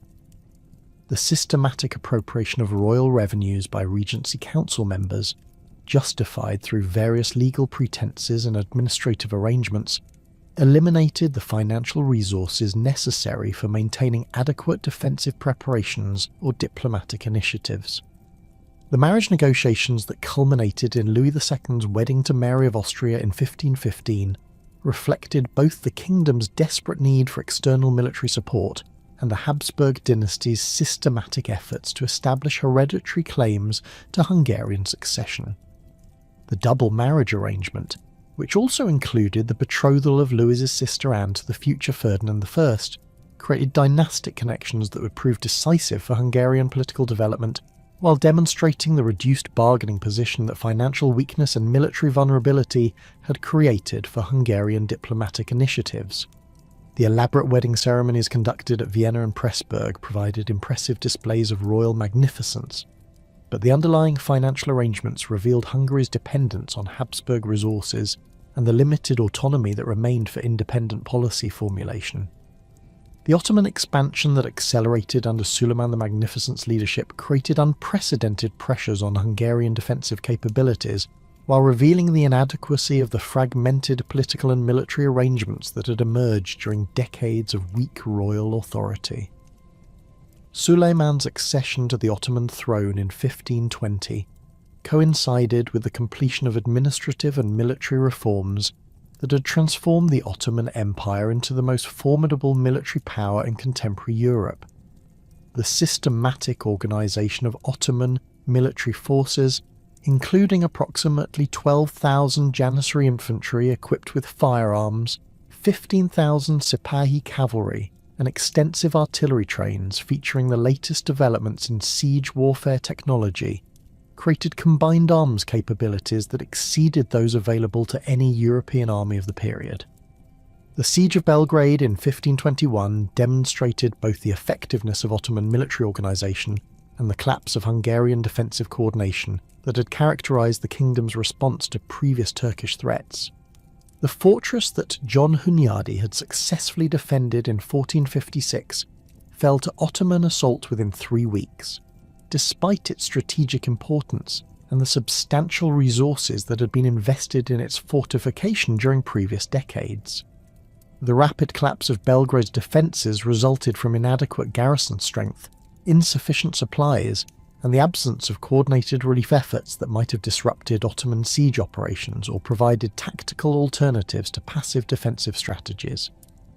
The systematic Ottoman advance through Serbian territories following Belgrade's capture eliminated the remaining buffer zones between Turkish forces and the Hungarian heartland, while demonstrating the methodical approach that Suleiman employed in preparing for major campaigns. The reduction of remaining Serbian strongholds, accomplished through coordinated siege operations and diplomatic negotiations with local commanders who recognised the futility of continued resistance, created secure supply lines and communication networks that would support extended operations in Hungarian territory. The establishment of Ottoman administrative control over conquered territories, featuring the appointment of Turkish governors and the implementation of Ottoman legal and taxation systems, demonstrated the permanence of Turkish territorial gains and the systematic approach that characterised Ottoman expansion policies. Louis II's desperate attempts to organise effective resistance against Ottoman invasion revealed both his personal courage and the institutional weaknesses that prevented coordinated defensive measures despite the obvious magnitude of the threat facing the kingdom. The royal summons for general mobilisation, issued in early 1526, achieved limited success due to the financial constraints that prevented adequate compensation for military service and the political divisions that had undermined noble cooperation with royal authority. The Hungarian army that assembled at Mohacs in August 1526 numbered approximately 25,000 men, including the remnants of professional forces maintained by various noble families, county militias of questionable training and equipment, and foreign mercenaries whose loyalty depended on regular payment that royal resources could not guarantee. The tactical situation that confronted Hungarian forces at Mohacs reflected both the strategic advantages that Ottoman military organisation provided and the desperate circumstances that had forced Hungarian commanders to accept battle under unfavourable conditions. The Ottoman army that Suleiman led into Hungarian territory included approximately 100,000 men organised according to proven tactical principles and equipped with artillery capabilities that far exceeded anything available to Hungarian forces. The systematic Ottoman advance through Hungarian territory, marked by the methodical reduction of fortress positions and the coordination of multiple army corps moving along parallel routes, demonstrated both tactical sophistication and logistical capabilities that reflected decades of successful military campaigns throughout Europe, Asia, and Africa. The Battle of Mohacs on August 29, 1526, represented the culmination of decades of political fragmentation and military weakness that had rendered Hungary incapable of effective resistance against Ottoman expansion. The Hungarian battle line extending across the Mohacs plain between the Danube River and the surrounding hills attempted to utilise traditional tactical formations that had proven effective against European opponents but were inadequate for confronting Ottoman combined arms capabilities. The systematic Ottoman artillery bombardment that preceded the main assault created casualties and disruption among Hungarian forces, while the coordinated advance of Janissary infantry and Sipahi cavalry exploited tactical weaknesses that Hungarian commanders lacked the resources and training to address effectively. The death of Louis II during the final phases of the battle eliminated the last representative of the independent Hungarian kingship, while creating the succession crisis that would divide the kingdom between Ottoman occupation and Habsburg rule for the following century and a half. The young king's death, occurring when his horse stumbled while attempting to cross a stream during the general retreat, symbolised both the personal tragedy of Hungarian defeat and the broader collapse of medieval Hungarian political structures that had maintained the kingdom's independence for over 5 centuries. The systematic slaughter of Hungarian nobility during and after the battle, including Archbishop Paltamori, numerous palatines and bishops, and representatives from virtually every major noble family, eliminated the leadership that might have organised continued resistance, while creating power vacuums that would facilitate both Ottoman occupation and Habsburg succession claims. The immediate aftermath of Mohács revealed the complete collapse of Hungarian governmental institutions and the impossibility of maintaining coordinated resistance against Ottoman occupation forces that systematically advanced through the kingdom's heartland. The Ottoman capture of Buda on September 10, 1526, eliminated the symbolic centre of Hungarian royal authority, while the systematic destruction of royal archives and governmental records erased much of the documentary evidence of Hungarian administrative and legal traditions. The flight of surviving nobles to Western territories under Habsburg protection, combined with the submission of eastern regions to Ottoman administrative control, created the territorial division that would characterise Hungarian political development throughout the early modern period. The Battle of Mohács marked not merely a military defeat but the definitive end of medieval Hungary as an independent Christian kingdom capable of determining its own political destiny and cultural development.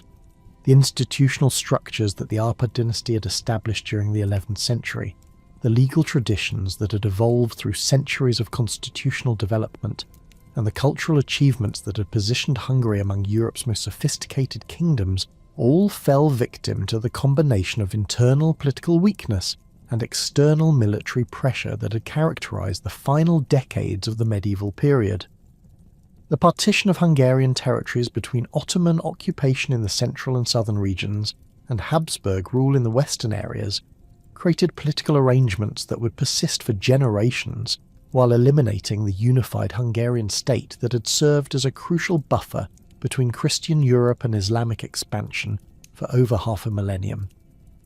The end of medieval Hungary at Mohács represented both a national catastrophe and a broader European tragedy, as the elimination of effective Hungarian resistance opened Central Europe to Ottoman expansion while demonstrating the consequences of political fragmentation and military weakness in confronting systematically organised external threats.